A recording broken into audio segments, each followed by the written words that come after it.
Hi, welcome to Midwest Magic Cleaning. My name is... It doesn't matter what your name is! Fair enough. The house that you're seeing right now started out as a normal everyday cleaning that actually happened on the channel a few months ago. And then it very quickly and very unexpectedly became the most important house that I've cleaned on the channel. And it's going to have kind of a big future over the next couple of months. 2 months ago, I was going through some really severe autistic burnout, and a good friend of mine, Bonnie, who goes by the name A Beautiful Mess here on YouTube, traveled from Utah to Illinois to help me through that. While she was here, we did a collaboration video where we cleaned this house for the then owner, who was in a position where she had to clean it up and sell the place. About a month after making that video, the house was offered to me at a price that I just couldn't refuse. So I bought it with the intention of turning it into free housing for victims of domestic violence. The plan was going to be to write up a 6-month lease for no rent and then work with local law enforcement and lawyers and social services to house people who were in emergency situations. In preparation for that, Jason and I started gutting the floors. We took up all the flooring in the whole house. I ended up having to pay for new ductwork, a new furnace, and a new AC unit, and we had to rip out all the old heating. The old heating was just super old and super trashed. So we gave that the finger and $17,000 to rip all that stuff out and put brand new stuff in. We also had to have all the plumbing jetted out because there were hit and miss clogs throughout the whole house. That was another $1,000, but that was totally worth it because we needed sinks and whatnot. More sinks than whatnot. I don't have much of a use for whatnot. But regardless, we had it done. And then it was just a matter of tearing things out, putting new things in, working on aesthetics. The bathroom had a mold problem, so I had that treated, and then I just have to scrub off the dead mold stuff and repaint it. Anyway, there's a lot of stuff that has to be done. Sinks need to be replaced. Toilets need to be swapped out. I've counted no fewer than 6 rampant moose just frolicking throughout the house, so I had to shoo them out into the yard. It was an ordeal. So after we got a bunch of this stuff torn out and we were getting ready to move on to phase 2, which would be installing floors and fixing a whole bunch of stuff, something life-changing happened. My wife and I have been together for about 15 years, and over the past 5 years, we've just grown apart as a married couple. We don't argue, we don't have confrontations, and because of that, we never have difficult conversations because we're afraid of offending or hurting the other person. However, about a week ago, we finally just couldn't ignore it anymore, and we had that conversation, and we decided mutually to go our separate ways. It wasn't a sad moment for either one of us. It was a very calm, relaxing conversation, and we were both extremely relieved to have finally had it and addressed the problem. We're still very good friends, but we just view each other as more like brother and sister than we do a married couple, and we can't live like that. It's not fair to either one of us. So I packed up my stuff and I started moving it over here to this new house. And for the first time in 15 years, I am starting over from scratch as a bachelor, ladies. But on day 1 of moving my stuff in, keep in mind I had a lot of what I needed to survive already. But anyway, well, on the first day that I moved in here, I realized that I had totally forgotten how much it costs and how many things you need in order to just say that you have the basics. So I had to recognize that there's kind of a priority list whenever you're moving into a new place, and especially whenever you're starting over. And I kind of break it down into a list like this: necessities and function, aesthetics, luxury. That's the priority list that I keep in mind while I'm rebuilding my life. So as far as necessities go, you always want to cover the basics first. You need a bed, you need a place to sit, you need a place to go to the bathroom, you need a method of making food. But one thing that people often overlook is that entertainment is a necessity. Now that doesn't mean that you have to buy a PS5 and an 80-inch TV, but you have to have something to keep your mind busy or you will literally go insane. In my case, I needed the internet because I watch a lot of YouTube, and also I make my living on YouTube. And I also needed a large space to have my breakdance battles. house. Because if you come in my house, son, you're going to have to earn that privilege. But even having most of the stuff that I needed to get started, I still had a bunch of filler stuff I needed to get. So pots and pans, bowls, cups, couple throw rugs, curtains, curtain rods, a shower curtain. One trip to get those basics cost me $721. Now, given you can thrift a lot of that stuff at like Dollar Tree, Dollar General, dollar bills, y'all, all dollared up and nowhere to go. But even so, you're still going to be paying a few $100s for those basics. Now, when doing the list that I mentioned earlier, it doesn't mean that you have to just get all necessities right off the bat, then move on to aesthetics, then move on to luxury items. You can get all those things at the same time, but especially if you are on a budget and you have to make compromises on what you can get now versus what you can get later, that priority list is there to make sure that you get the stuff that's needed first and then work up to that luxury. An example of what I mean by luxury is that I want a kitchen island, but it's not necessary. That's something I can put in later. I want to replace the countertops in my kitchen too because they're piles of crap, but they're functional and they're clean right now. It's not something I have to do. It's something that I want to do later down the line when I've got the money to afford it. So that's super low on my priority list. But what I mean by being able to do certain things at the same time is that I don't need curtains,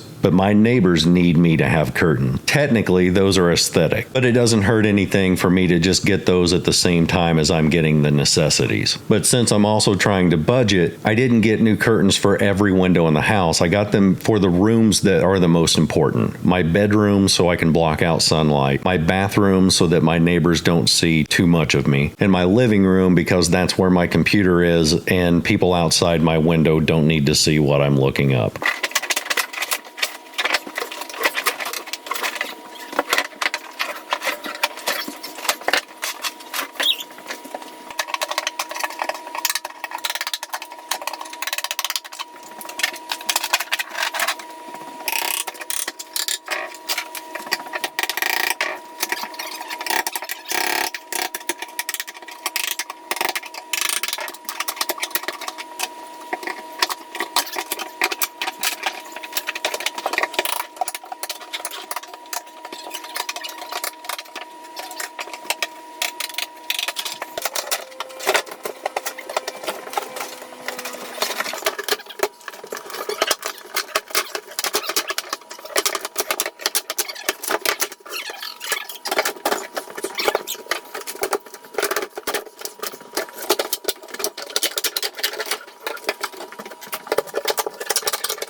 So everything that you've seen so far was the work that we did before the separation. I was married once before, and that's the mother of Jason and my other two kids, Adrian and Drew. We're also still friends, and she had since remarried many, many years ago. So her husband, Jason, and Drew banded together and got me moved over in one day. My back happened to be out during this whole time period, but it was still functional enough that I could at least put some things together. So this is where we go into the necessities. I need a place to sleep. I'm 6'4" and the couch isn't going to do it. And unfortunately, my bed is a king size bed that's very, very heavy. So I just started putting it together the best I could. But by the end of the night, my back was so bad that I had to crawl down the hallway in order to get to my bedroom. So anyway, I put the bed together and then I had to have a place to store my clothes. So I put the dresser together. And then I basically laid in bed for about 2 days because I was so in pain that I was pretty sure I'd pissed off God. The rest of the stuff was pretty easy. It was just all piled in my kitchen, so I just had to start putting it away. And I think that whenever you move into a new place, especially if you're starting over, putting things away is one of the most important things that you can do, because not only does it make it feel more homey, like it's yours, but it also starts giving you an idea of the way you're going to be functioning in that house. You may put your silverware away in one drawer, but then find that it's annoying to go to that drawer every time, so you may have to flip things around. You may put your plates and your cups in one cabinet, but then realize that it's better functionally if it's in this other cabinet. But just putting things away initially at least gets you started and gets you living in the house rather than just existing in the house.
Now, if you're a longtime fan of the channel and you're concerned that we haven't done a bunch of cleaning yet, don't worry about that, because there's going to be a massive amount of cleaning in this house. I'll link the original video where Bonnie and I cleaned it, but even though we had cleaned it before we started moving in, the mere act of construction and me moving in and, bringing things in and out of the house is going to make it so cruddy. Like, there's a bunch of mold in the bathroom that I had treated with vinegar, then hydrogen peroxide, then alcohol. But the leftover mold residue is still there, so I've got to clean all that off. There's going to be a bunch of painting and renovation. We're going to be entirely redoing this house from front to finish. So there's going to be a massive amount of cleaning and a massive amount of fixing and prettying up and all that. But one of the reasons that I bring that up is that when you're doing a place like this, there's two modes that your brain can be in. One is in cleaning mode, which feels like work, which can make you overwhelmed. What I suggest you do instead is try to get yourself in the frame of mind of decorating, because decorating accesses the creative part of your mind. And in most people, the brain functions best and you get the most motivation when you're creating, because the brain wants to create. It goes much slower if you're thinking about it as cleaning, because the brain doesn't want to work. So because of that, I think it's important that you do focus on aesthetics while you're worrying about the necessities. Put up your pictures, decorate your kitchen, find pretty throw rugs, put goth makeup on your house moose. When you're focusing on that creative outlet, not only will it be more motivating, but you'll find that you're having fun while doing it.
So I'm one of the rare dudes who loves to shop. And normally if I'm buying stuff for a house to decorate, I would get everything matching right out of the gates. I really like teal. So if I were doing it the way I'd normally do it, I'd buy all teal silverware and mixers, and everything would have a matching element that ran throughout the whole house. However, with this house, I'm trying something different, and I understand that most people can't do this because money is an issue. But instead of searching for things that match specifically, each item that I bought, I just bought the coolest looking one of those items without worrying about them matching. So for instance, my frying pan I think is dark gray. My pots are stainless steel. My silverware is this cool looking black metallic looking material. So it's like, out of all the silverware, which one of these sets looks the coolest? Out of all these 84-inch curtains, which one looks the coolest? And then the same thing with the 60 whatever inch. And the reason that I'm doing that is because over time, I'm going to look around at my house and say, I really don't like those curtains, or I really don't like this silverware. I want another set. And I'm going to kind of develop my style and my taste in this house based on the things that I love the most. It's just a way for me to find a new style and to see if maybe there's a part of my personality that I didn't know existed. It's my version of trying new things and then finding the things that I love the most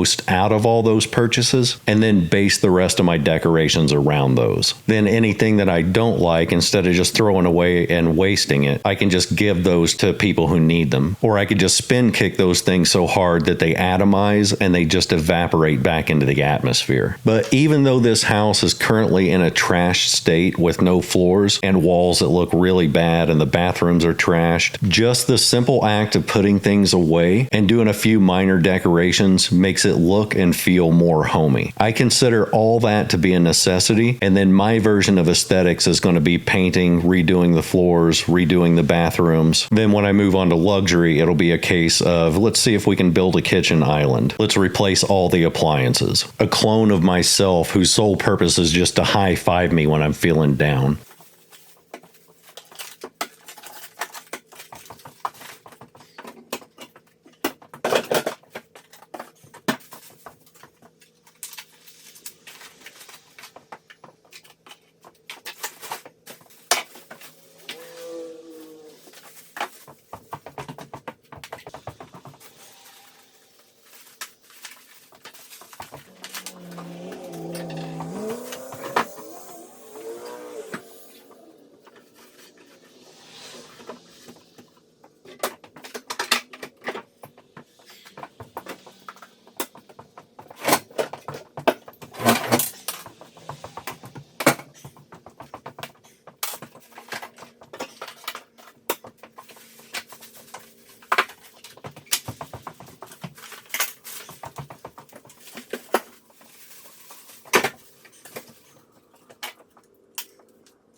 There's an important piece of advice I'd like you to keep in mind if you are starting over or if you are just moving into a new place. And that is to pick out one room that you consider to be your safe zone. The room that you feel the most comfortable and the most relaxed in, the room that you're going to be spending the most time in, and get that room as done as humanly possible, as finished as you can possibly finish it. For me, that's my bedroom, because I can stretch out in there, scroll through TikTok and YouTube and just relax. And when I start working on the house, especially when we start renovating, I need a place to disconnect from the rest of the house. Once I have that done, then I'm going to renovate this house in the same way that I clean a hoarder's house. I'm going to do it one room at a time in order of most important. And we'll get into all that whenever we get into those actual videos. It's just something I'd like you to keep in mind. So put that in your mind. Take that information and package it up and stuff it into your brain, because there will be a quiz later.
I wanted to take a quick moment to thank you guys for being patient with me. Regular viewers of the channel know that I've been going through some major autistic burnout that was pretty severe. So for the past couple months, I've been uploading members-only content for the general public, as well as re-narrating some of the older videos that didn't have narration, because quite frankly, my strength was so sapped, I just couldn't do another house. That's pretty much over now. I not only have new houses lined up, but we also have this new project with my new house, and so you shouldn't have to worry about reruns for a very long time, so suck it. Now, because of having to upload that old content or unseen content to the people who aren't members, I haven't done a shout out for a while. Typically, I like to shout out around 3 or 4 channels that you may not have seen before, but if you like this channel, you'll probably like those channels, so let's shout out 4 of them. The first is a new channel that I had just discovered maybe a month ago. It's called Mujin Makes. Hopefully I'm pronouncing that right. This dude is a lot like me. He's got a very dry sense of humor, and he's just the right amount of weird, and not only does he make me laugh really hard, but he's very good at what he does, which is a lot of home repair and building stuff and fixing stuff. It's a really, really good channel to watch. His editing is really good too. The next one is Tia Weston. She bought basically a hoarder house for $1, and she is totally renovating that week by week, and it is so fun to watch her making this house into something that's livable, and she's doing it from scratch, and it's so fun to watch, and she's got the most adorable, addicting personality, but I can't stop watching her videos. Another is The Fixer. He is a guy who redoes houses from scratch. You'll see a running theme here, but he is really, really good at what he does, and he shows you what he's doing in a way that makes you feel like you could do it yourself. He's very very good at teaching. And so if you've ever thought about renovating a kitchen or remodeling a living room, he's got a video on what you're wanting to do, and you can genuinely learn really good, useful information from him. The last one is a cleaning channel called Get It Done with Gabby. I have shouted her out on the channel before, but it's been a very long time since I've done it. She is super real, super sweet, and super funny. I said super way too much then, but anyway, she's a great person to watch. It feels like you're hanging out with a friend when she's making her videos. And the last time I checked, she was at 24,000 subscribers, but she deserves the moon. But if you watch any of those channels, drop into the comments, let them know I sent you and that they now owe me $4 for the reference, baby. And also, since I'm plugging stuff, I might as well plug myself. That sounded weird. I have a member section with 3 tiers. The first tier gets access to Discord. The second tier gets an extra video or a live every week. I tend to do that on Wednesdays. And the third tier is just for people who want to support the channel in a more monetary way. It's a high tier that was done by request, and that's just basically for super rich people who hate money. And I also have a merch store through TeePublic, and that's basically got just a bunch of t-shirts, coffee mugs, and whatnot that's got a bunch of our private jokes on there. It's basically t-shirts that are meant to confuse and disorient the average mortal. And all of this stuff is all linked in the description. And one more thing while we're wrapping up, all the videos that I make, all the people that I help for free. Yes, I make money on YouTube, and that's how I can help them for free. The only thing that I ask in return is that you hit the subscribe button, because the only thing I want out of YouTube is the gold plaque. I just think it's cool and I'd like one, but we don't get that until we hit 1 million subscribers. And as of right now, we have well over 600,000 subscribers, and we're growing rapidly day over day. So it's possible that we could hit 1 million subs by the beginning of next year. But to the members, a sincere thank you, because just hanging out on Discord and BSing and just being able to talk to people has been a sanity saver for me, because it's been a very rough 3-month period. As a negative side effect of my autism, I don't really have many real life friends at all, so you guys have been my family, and to me that is absolutely invaluable. So members, I will see you this Wednesday. Everybody else, I'll see you next weekend. Later.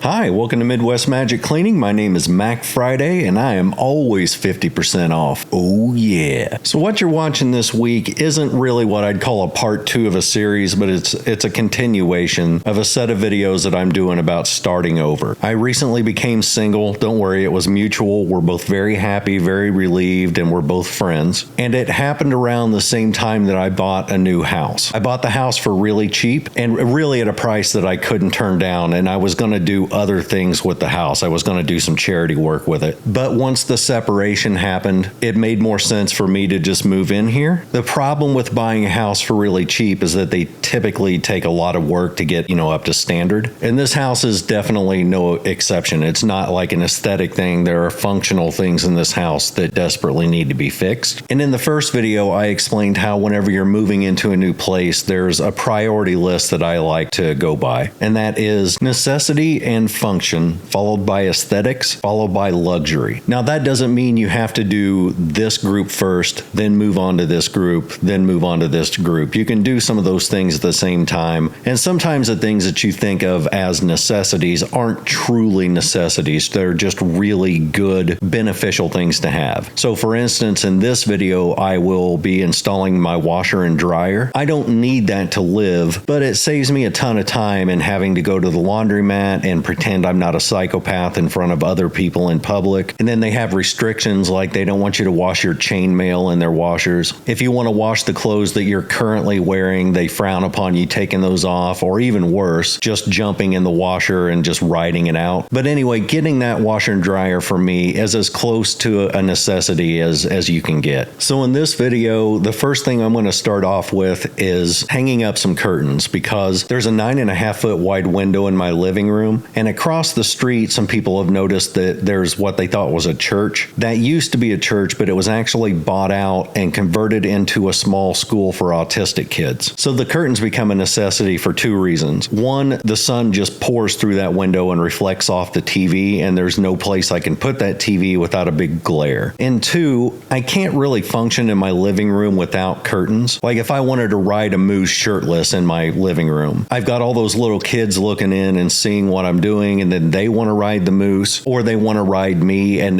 no one rides me for free. And autistic kids are really notorious about being bad tippers. So it just saves that conversation if I just put up curtains and block the view. While we're doing that, if you notice the floor, it looks brown. It looks like stained concrete. It's actually old garage concrete, because this room was converted from a garage into a living room, but it's not stained. That's actually old carpet glue. So Jason and I are going to have to get all that off of there before I do any flooring in here. And that's the thing with this whole house. Every room has something major like that needs to be done. When you're moving into a new place, I think one of the most important things that you can do as fast as humanly possible is put things away. Now that may sound like an oh duh piece of advice, but I can't tell you how many times I've heard over DMs or comments or messages from people saying I moved into a house 3 years ago and there's still stuff in boxes. And I get that. There's a huge pile of boxes that Jason is going to be dollying away into a storage room, and those are all the cleaning supplies that I will be selling in my online shop once we get that up and running. It would be really easy for me to leave those in this corner because the room that I'm in is pretty big. The problem with doing that is it changes the purpose of the room that you're trying to enjoy. So instead of it feeling like home, it feels like a storage room, because it is a storage room. The faster that you get things put away, the more of a connection you can build with your house right off the bat, so it doesn't feel like you're encroaching on this space. It feels like you're embracing the space and making it a part of you. That to me is what makes a home feel like a home. One of these can go in the bathroom and the cabinet.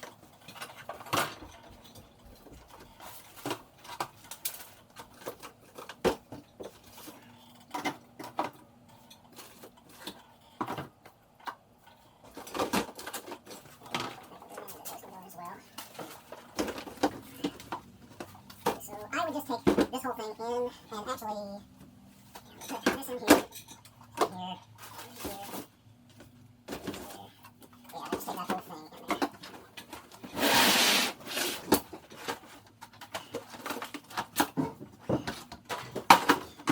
With all the tools, so in that room.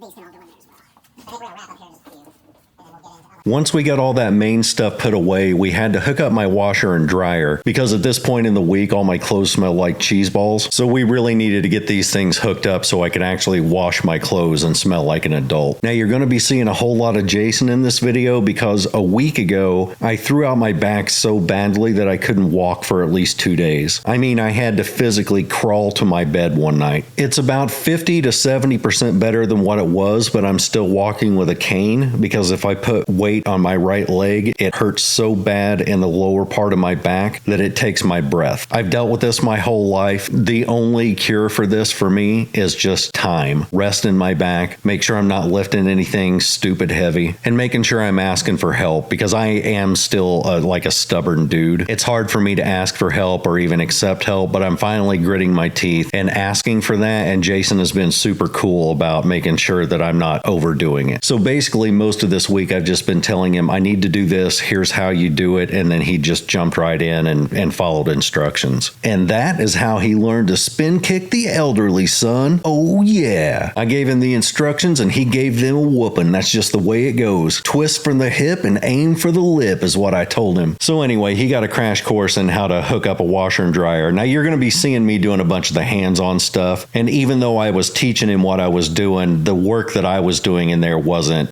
strenuous or anything. I just had to twist on the little water hoses, screw down a dryer clamp. But all of the lifting and carrying and stuff like that, that was all Jason. So get off my back, Mom. Mom.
Should be good. This out. Go in and up. Then we are going to take a screwdriver. You go ahead and lay that down now. It's on flipped. Yeah, you can you're way out with this. Okay. Going to down here. I'm trying not to drop this.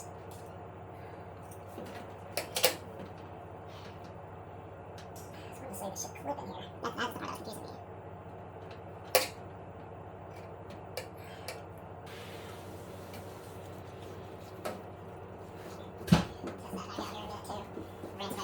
Sink in the bathtub, and then if that goes away, then I will run that washer again, this time with actual clothes in it.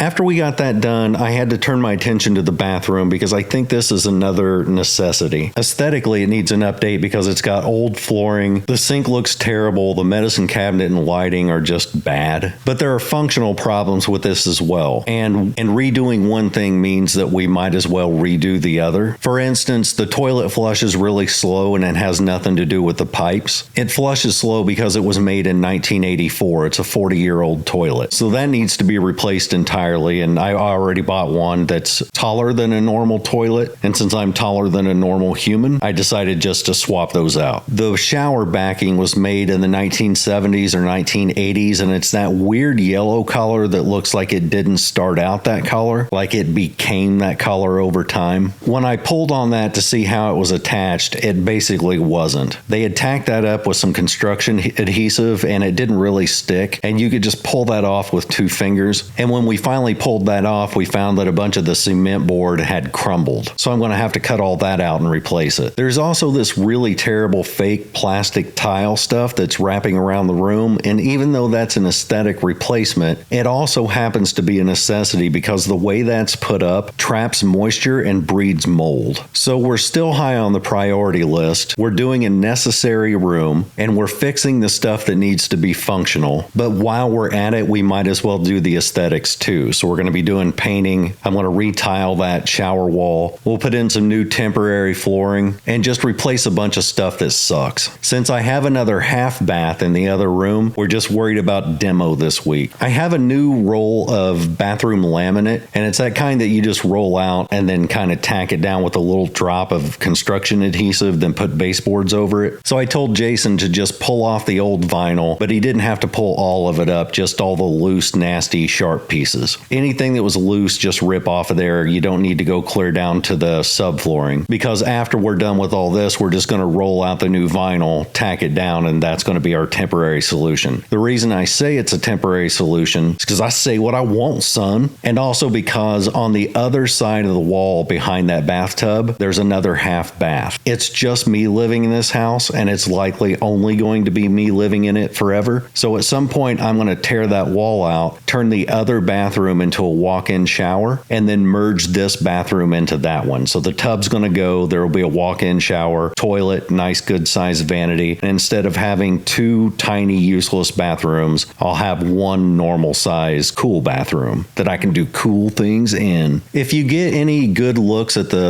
upper walls and the ceiling, you'll notice that it's covered in mold. That's actually dead mold. I've treated it once. Then whenever we start putting the bathroom back together, I'm going to treat it a second time, then prime over that with a mold killing primer. I don't remember the name of that. I call it Optimus Primer. It doesn't spray on very well, but it rolls out just fine.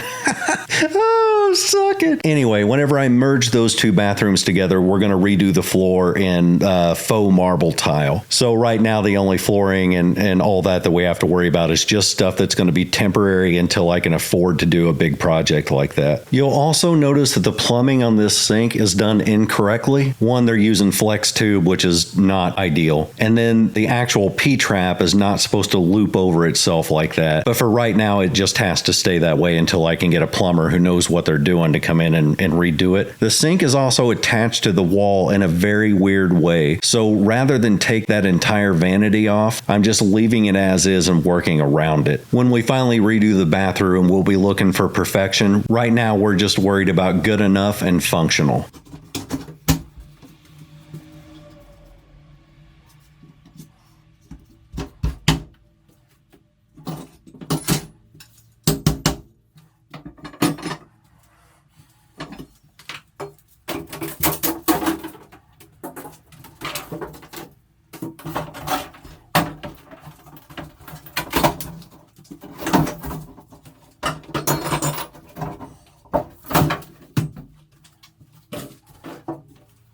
So when I pulled the backing off of this shower, I was expecting kind of what I saw. It's cement board, so it's okay as far as mostly being waterproof. They did use some paint on waterproofing before they put that shower backing on, but it just wasn't done good enough. And so there was some water damage on the lower part of the cement board on the wide wall. And then for some reason down at the bottom, they've got a large piece of wood instead of cement board. And so that wood's got a little bit of rot in it. My original intention was to pull off the shower backing and then just tile that shower temporarily with just some generic white tiles. However, whenever I saw the damage, I knew that I had to cut that out and put in new cement board and re-waterproof it and retile it. So when you're doing a house like this and you're pulling off things from the wall, keep in mind that you're almost always going to find some sort of damage that's been covered up or has just been going on behind the scenes without people knowing it. There's always more damage than you expect. There's a lot more work than you expect, and there's going to cost a lot more money than you expect. So my suggestion is, if you're ever renovating a room and one of your steps is to pull something off of the wall, never do that unless you're fully prepared to gut that sucker clear back to the studs and start it from scratch. Because if you're not prepared to do that and you open up a wall or you take paneling off or you remove a shower backing and then you find damage to the extent that I found, if you're not prepared to go the full 9 yards and replace that wall, you're going to be left with an open gaping wall that is just open to insulation and wiring, and your bank account can really get drained super fast. If you're not prepared to do that, don't open up a wall. Don't pull things off of it. In my case, I went up about 3 feet higher than the most obvious water damage and then cut along that seam with an oscillating saw, and then we're going to replace all that. So fortunately, we didn't have to replace it floor to ceiling, but we did have to replace quite a bit. You'll see that replacement happen happening in next week's video. Again, right now we're just doing demo. And just so you know, there will be some cleaning in this video since, you know, you're watching a cleaning channel. I should probably do some of that since it's called Midwest Magic Cleaning. But as far as that's concerned, one of the reasons that the cleaning aspect is so important is that while you're renovating a house or while you're working on one, even if you're just painting, it's always good to clean up the same day that you finish up your work. Otherwise, your entire house turns into a storage room for equipment. It becomes a work site and not a home. It's very hard to live in that stress-free when you got paint cans and saws and screwdrivers and drywall and plaster everywhere. So after Jason tears out this wall, he's going to start cleaning up the bathroom, and then we're going to clean up the kitchen, which is the main area where all of our work stuff was, and we're going to get that back to as normal and livable as possible.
While Jason's doing that, I wanted to shout out a couple of channels. Some of these you've heard me shout out before, but I wanted to call them out again because not every person watches all my videos, so this may be the first time they've heard of them. The first is one of my favorite cleaning channels called Feral Tradwife. She's one of the funniest cleaners that I've seen out there. She's just got an addictive personality, and she does real world cleaning in her own house. She has ADHD and she has autistic children, and so the cleaning that she does is super down to earth, real life situations that I think a lot of people find themselves in. Great channel, really, really funny. These will all be linked in the description, by the way. The second is a woman who goes by the name Violet Sky. She got really big on TikTok. We've been friends for a while now, and she was a full-blown hoarder who was living in a situation that was just outright dangerous. And she decided one day she'd had enough, and she just started cleaning over the course of months. She has made insane progress,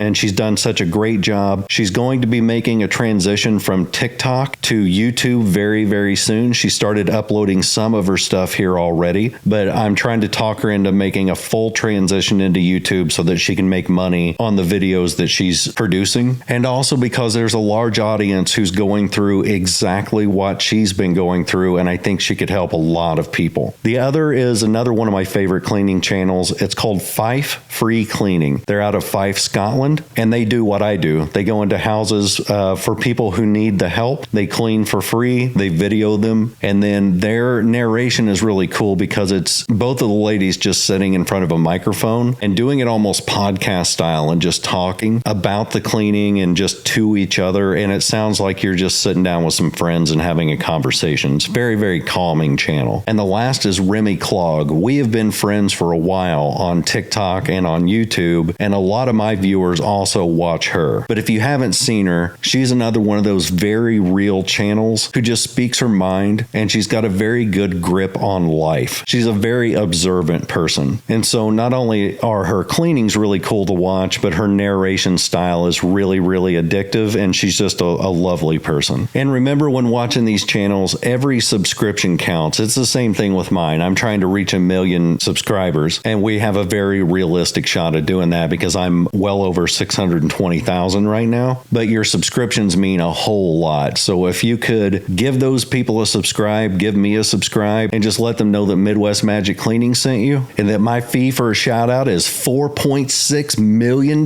baby. They can send that straight to my PayPal, son. And also, if you visit Feral Tradwife, her real name is Elizabeth, but she likes to be called Liz, L-I-Z. So tell Liz I said hi.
What you can expect next week out of this channel is we should have the bathroom done. Shower should be tiled, walls painted, new toilet installed, new flooring installed. At a bare minimum, we'll have a new faucet installed on the sink, and then I'd like to replace the medicine cabinet and the lighting. But that room should be done in its entirety this week. After that, we're gonna jump into the rest of the rooms, which will be a whole lot less construction and a whole lot more aesthetics like painting. We're gonna paint walls and kitchen cabinets. I'm going to try to work on getting some new countertops. And if you're wondering if I'm trying to move away from cleaning on this channel, I'm not. Remember, my back is extremely bad right now, and I'm trying to start my life over in this new house. So I'm trying to do things for me, and as long as I'm doing that, I might as well go ahead and film it and put it up on the channel. But as soon as my back is better, and as soon as I get to a point in this house where I can say, okay, we don't have to tear out any more walls now, we just have to paint, so we can do that later, let's go clean somebody else's house. I do have houses waiting for me to go clean them. So as soon as I'm settled here, I will be right back into the regular everyday cleaning stuff like you've seen on this channel for 2 years. But right now, the biggest priorities in my life are 1, heal up, both physically and emotionally, and 2, get this house livable. Something that I can live in stress-free and be proud of and invite people over and be proud of what they're seeing. And I can't really preach to people how they should stop and help themselves if I'm not doing the same thing for me. Thanks so much for watching. I'll be back next week. Members, I'll see you all on Wednesday. Everyone else, I'll see you next weekend. Later.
Hi, welcome to Midwest Magic Cleaning. My name is Hank Spankman, and today I'm going to be doing a massive transformation, but I'm also going to be addressing one of the most common comments that I get whenever I'm cleaning a hoarder house. I'll tell you what that comment is here in just a minute in order to build up unnecessary suspense, but the reason I get the comment is because when I'm cleaning a hoarder house, I'm often cleaning for people who are really poor, and because of the mess, they can't get to anything that's broken to fix it, or a contractor can't do the same, or they're too embarrassed to let anybody in to fix the problems. Because of that, oftentimes the bathrooms and the kitchens specifically are really destroyed. There's water damage everywhere. There's broken drywall and cement board. There's plumbing leaks. The toilet doesn't work. The bathtub is destroyed. There's mold and crud built up so bad that you can't really clean it to perfection anymore. So all you can really do is try to clean it up as best you can and sanitize it as best you can and call it a day. The comment that I get a lot, like abnormally a lot, is, man, I would have just gutted that whole room and started from scratch. If you're one of those people, you're in luck, because that's exactly what we had to do with this bathroom. And sometimes, like in this case, it is necessary. This is my bathroom in a house I just bought, and it's just beyond cleaning. There's so many broken things in this bathroom. It's so dated. It has all the plumbing issues and drywall issues that I talked about a second ago. And so in this case, it was smarter to gut it and start from scratch. So sometimes that is an okay thing to do, and it's a really good idea. The problem is whenever I'm dealing with people who have hoarding disorder and I'm doing these cleanups, they don't have the money to gut a room and start from scratch. And for people who do have that money, the only thing they really have to worry about is it's like an issue of time and just plain old inconvenience. For most people, it's an issue of money. We'll get into that issue just a little bit later whenever I get into trying to give at least a rough breakdown of how much this stuff costs, and also we'll do it later in order to build more suspense, because the algorithm or something. I hate that word, by the way. If I never hear the word algorithm again, I will be a happy man. Anyway, what we're doing here is we have in last week's video, this is like the third or fourth video, I think the third in this series, we tore out all the old damaged cement board, and there are a couple different things you can put up in its place. You can either replace it with cement board, which is what we're doing. They call it blue board. There's also one called green board, which isn't much different. And then there's some stuff that's like a foam that you can put up, a foam board. I just chose to go with cement board because if you install it correctly, it'll last 10, 15, 20 years. And if it lasts that long, it's something that like I don't have to worry about remodeling it then, because I will be so dead by then. I plan on being just so incredibly dead. Deader than most things that have ever died, except deader than that. Now keep in mind while I'm doing this that all of what you're seeing is temporary. On the other side of this bathroom is another half bath. And eventually when I get the money to do it, I'm going to tear both of those rooms out and make one big bathroom. The other half bath is going to become one large walk-in shower. And then I'm going to rip out the tub, the wall between the two bathrooms, and just extend it out. I live alone, so I don't need two bathrooms. So this is my forever home. So I'm going to make it the way that I want it, and I don't need two bathrooms. So for right now, all I'm doing is making this safe enough and pretty enough to get me through, say, I don't know, a year. So I cut out the old damaged board, and then it took 3 pieces of cement board in order to patch in what I needed to patch. So without anything else on the plate, considering that you have your own tools and you don't have to buy tools for this job, you're talking about roughly about $15 per sheet. So you're starting out with $45. The joint compound, all the screws, because it takes special screws to go through cement board. And many of the people who I clean for don't even have $20 left over at the end of the month, let alone $45 just for the cement board. So let's say in total it took about $60 just to patch the old damaged material. I mean, we could say that it took $200,000, but then we'd be lying about our shower. And I don't put up with shower liars.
After we tack that to the studs, we're going to clean up, and this is really important. Always clean up as you go, because if you let that stuff pile up, it's going to get so dirty and nasty in there that the room is going to become overwhelming, and it's going to make it feel like you've gotten no progress. So we'll clean everything up, and then we're going to tape and use joint compound on the seams and everywhere that we put a screw. And if you don't like that, you can go straight to heck. Right on down to heck, son.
When we finish up with that, we're going to sand not just the high spots where the joint compound is lumpy, we're going to sand the entire room. You're going to notice what looks like mold, and I've even said it was mold on previous videos. It turns out it's actually just thick mildew. So I've already treated it for mold, thinking that it was mold twice before. I do know it's dead because it hasn't grown or spread, and I've been keeping an eye on it for almost a month. Regardless, Jason is going to put on a mask and sand the entire room because the paint that they used in here was a semi-gloss, and that's really hard to paint over. So we want to scuff the entire room, knock down all the high spots on the joint compound, and then we had pulled off this cheap plastic fake tile stuff from the entire bathroom, and it was covered in construction adhesive. So we tried to sand that down a little bit, but that stuff dries like concrete, so we're going to use a little bit of a hack in order to smooth that out. But step one is sanding everything, and then we have to wipe down the walls to get all all the dust off. That's really important because we're going to prime and paint this. Now, I could possibly get away without primer, but there's so many flaws in this bathroom that it just makes more sense to go ahead and prime it. But I went a step further and I used a mold killing primer. You can find that stuff at any hardware store or any paint store, and I'm using it just to be safe. But before we put any of that on, we need to get the dust off the wall. Otherwise, nothing's going to stick. It's like painting a powdered donut. While we're watching that happen, I wanted to shout out some channels. It's becoming kind of a tradition for me to shout out 3 or 4 channels that I watch personally, because it seems like we all have kind of the same taste in channels. So the first one is one that most of you have probably heard of. It's called The Detail Geek. He cleans cars, details cars, but even if you're not into cars, it is one of the most satisfying channels you'll ever see. He does to cars what I do to the most extreme houses that you've seen on this channel. It is incredibly satisfying, and I can get lost in those videos. He's just an awesome dude. Another one is Phil's Lawn Care. He's one of the many lawn channels that I watch, but Phil is just an awesome dude, and he does some great work for some really needy lawns. It's just another really good channel. Another one is Sprag Wood Turning. He's out of Canada, and he does those wood turning videos where he takes just a piece of like a big chunk of wood and turns it into some of the most magnificent looking creations that you've ever seen. He'll do some stuff that's kind of interwoven with epoxy and wood, and I don't know, it's so satisfying to watch. That's one of those that I can stretch out in bed at night, put on YouTube, and just watch hours of those videos. And the last one I'll call out is I Hustle. It's another lawn care channel, but again, it's just super satisfying to watch. I said satisfying a lot. I wonder if that's one of those words that if you say it a lot, it stops having meaning in your brain. Satisfying.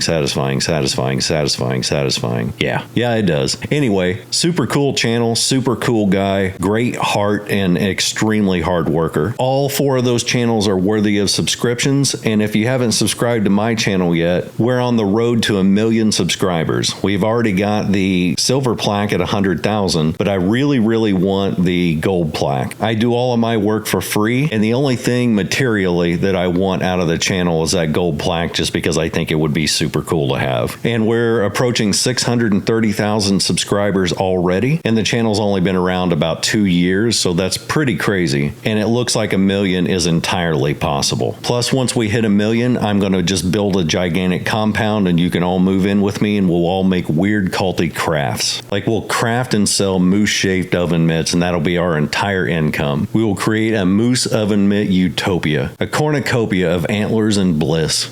And also money. To address that construction adhesive problem that the sandpaper couldn't take care of, I'm just going to take some joint compound and skim coat the entire wall. This will force joint compound in between the ridges, and then whenever we sand that down, it should be mostly flush. And spoiler alert, it was. But while skim coating, that also allows us to fill in any old nail holes, any cracks or imperfections in the walls, Jason's ear holes. I mean, that part isn't necessary, I just find it funny. You can go ahead and laugh at him and make fun of him. He can't hear you anyway. He has joint compound in his ear holes now.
One thing that really kind of sucked about this is whoever installed this shower left a giant piece of wood from the cabinetry that they didn't replace with cement board. Since this is temporary, I'm also not going to replace that. What I'm doing instead is filling in all the gaps with waterproof wood filler. Then we're going to sand that flush and tile over the top of it. Again, this only has to last for about a year, and then all this stuff is coming right back out. If you're keeping track of prices, it took about $20 worth of joint compound to do the shower and all these ridges and imperfections. So at this point, we're up to around 80 bucks. Once we finish that, we just let it dry, sand the entire room again, and then wipe it down again to get rid of the powdered donut dust. Before we paint, I wanted to get the tile in. We spent about $150 on tile and another $25 on the tile adhesive. So now we're up to about roughly $250. When you factor in grout and then the tools to apply this stuff, now we're up to around $300.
Now, while all that's drying, we got just a cheap rollout floor, but even cheap, that's only 4 foot by 8 foot, was still about 50 bucks. So now we're up to what, like 350? $8,000,000,000. I think it's 350 though. I specifically picked out this floor because of a couple reasons. One, it's pretty cheap. Two, it's really easy to lay because you just roll it out and cut it and just kind of shoehorn it in there, and you don't need contact adhesive. You can just roll it out and let it sit. The other reason is once I end up remodeling the bathroom and merging it with the other one, I'm going to put like a faux marble tile in here. When I do that, it's going to be so much easier to just pull that floor up, almost like taking a blanket off a bed.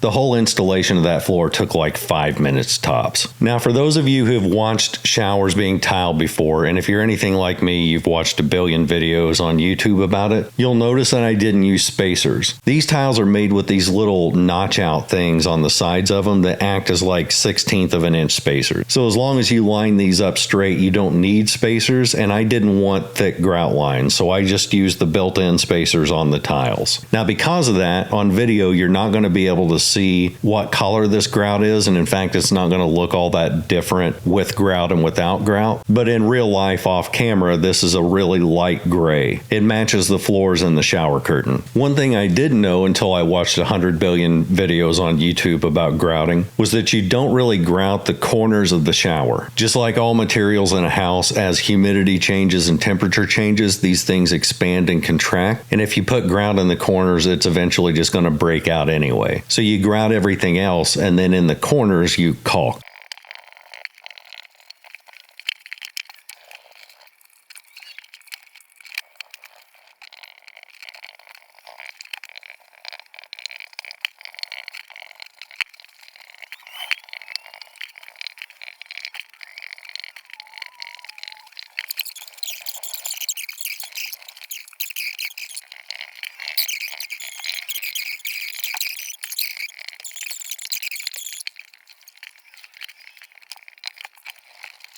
When I'm redesigning rooms and whenever I'm remodeling and renovating or whatever, I will allow myself one splurge per room. One thing that's expensive that you don't really need but you really want. In this case, I bought a mirror. The mirror was close to $600. It was a ridiculous amount of money for a mirror, or it's a medicine cabinet. But it's got built-in LED lights on the inside and the outside. And remember, I'm 6'4", and most mirrors in most bathrooms cut me off from the eyes up. So I have to bend down whenever I'm putting on my makeup or whatever when I'm adding in more eyebrows to my face, both in girth and quantity. So I got a 32-inch tall mirror that's 24 inches wide. It has the built-in LEDs, which means that I don't have to replace lighting in the bathroom. I don't have to have separate lighting, and it just looks awesome. So counting that, we're up to about $950. I also bought a new toilet because the other one was trashed and was 40 years old. The new toilet was roughly about $300, so now we're up to, let's call it $1,200. I don't show that being installed because while we were installing it, it snapped the flange and I had to call an actual plumber to come install it. I won't include that price in this list, but I mean, if you're remodeling a bathroom, you are going to run into something that is going to cost a ridiculous amount of money that you didn't expect. It's guaranteed in almost every functional room. Then I went through 3 tubes of caulking, which was about $40, and then about $60 in 2 colors of paint and primer. So we're at about $1,300 now. Okay, for those of you who have made the comments before about I would have just gutted it, let's start at the $1,300 we just talked about. That is extremely cheap for a bathroom remodel. That's if you do everything yourself, so you're not counting labor or having to hire a contractor or anything like that. Just do it yourself stuff for about $1,300. That is not factoring in the tools. That's a really important part. I had the tools to do this stuff, but in this process, I use my air compressor and nail gun, an oscillating saw, a sawzall, paint rollers, paint brushes, trays, putty knives, grout float, trowels, screwdrivers, a miter saw, and probably 6 or 7 more tools that I can't even remember. If I were to buy all those stuff specifically for this job, I would have tacked another $1,000 onto the price. So in other words, if you don't have those tools and you have to buy them, it would be up to about $2,300 at this point. So all of that is to say, whenever I'm cleaning a hoarder house and somebody pipes up with, I would have just gutted it, what they're telling me is, you shouldn't have just cleaned this bathroom. You should have spent $2,300 of your own money to re-gut it, and also 2 weeks of labor. There's no just gutting anything. It takes time, a ridiculous amount of money, it takes skill, and it takes an immense amount of patience, because remember, while you're doing this stuff, you can't really use the shower. I was taking sink baths for a week solid. Anyway, that's my as polite as I can get response to people who say I would have just gutted it. My normal response is a little bit more jerky. They'll say I would have just gutted it, and I usually respond, no, you wouldn't have.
So that's it. That's the first room done in this house to completion, at least again on a temporary basis. We're going to be doing the whole house. Everything needs to be redone. At a bare minimum, we have to replace a bunch of lights. I have to paint everything. I'm going to be pulling off a whole bunch of paneling, or at least showing you some tricks on how to hide paneling. I have a bunch of furniture and decorations to do. We're going to be renovating the whole place top to bottom. Now, given the other rooms aren't going to be nearly as complex as the bathroom, because the bathroom needed a ton of repairs. But I think it's going to be a fun project that can keep my mind busy. For those of you who are here to watch me clean hoarder houses, I did not give up on that. That is going to happen again. And in fact, it's going to happen very soon. I have multiple houses lined up. The only reason that I haven't jumped back into that just yet is, well, for two reasons. One, I've got this new house and I've been fixing it up nonstop since I got it, and I can't calm down on it until it's livable to my standard. The other part is that my back has been out for at least a couple of weeks. It's about 95% better now, but there's no way I'm going to dive into a hoarder's house without my back being 100%. Otherwise, I will permanently screw that up and I will be absolutely screwed after that. For regular viewers of the channel, a lot of you asked how Emily's doing. She's doing fine. Her surgery will be in about 7 days. Her mom is coming down to make sure she gets through all that. We have her all set up with the care and everything that she needs on recovery. She's doing great.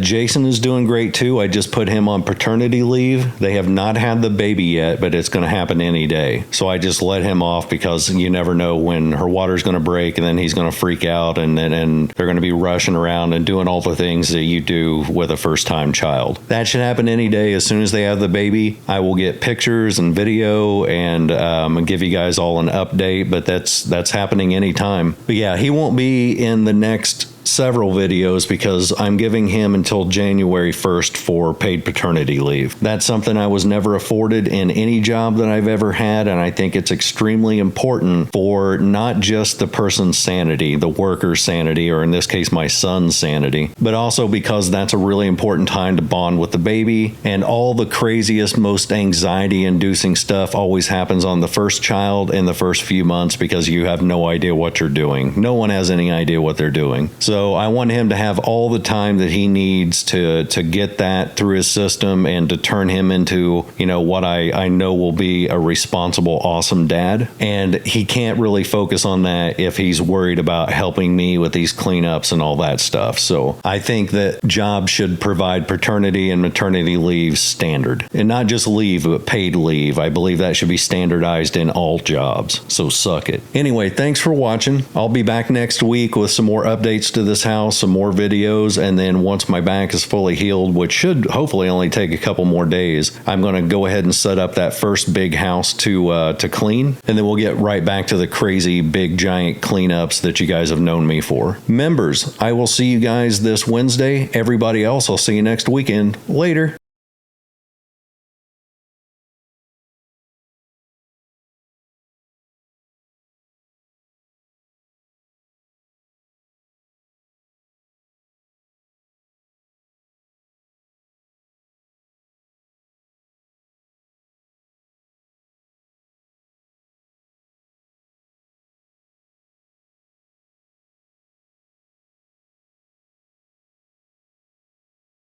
Hi, welcome to Midwest Magic Cleaning. My name is a misshapen horse, and today we're going to be spanking my kitchen back into shape because this thing is nasty. Two things you won't be seeing in this video is the floors and baseboards. I have a person coming over next Tuesday to do a quote on the floors, and the baseboards don't really get put in until after the floors are done. Otherwise, you have to cut into them, and it's a huge pain in the butt. So we're saving that for a later date. Now, we'll get into what all we're doing here in just a minute, but first, I have a couple pieces of furniture to put together, so I called Jason over. We put together 3 benches. They're like seating type benches, but they hold shoes, and I'm a shoe guy. So even though these things weren't exactly necessary, they were practical and they were decorative, so I went ahead and got 3 of them. We're going to blast right through all those, so you don't have to see, us painstakingly putting these things together at the same speed. After this first one, I'm just going to zip right through them with this blast of Adobe Premiere spirit-based energy. I also have a couple shelves to put together. In each room that I do, in each room that I renovate or redecorate, I allow myself one big splurge. The splurge that I'm doing in this room is this fancy set of shelving that has this, I don't know, you'll see it here in a little bit, but it's got just such a cool design. And I have a handful of knickknacks that I needed a place to put. So I just went ahead and ponied up the $8.6 million that it cost to buy those. It's like my mom always used to tell me, if the shelves don't cost at least $8 million,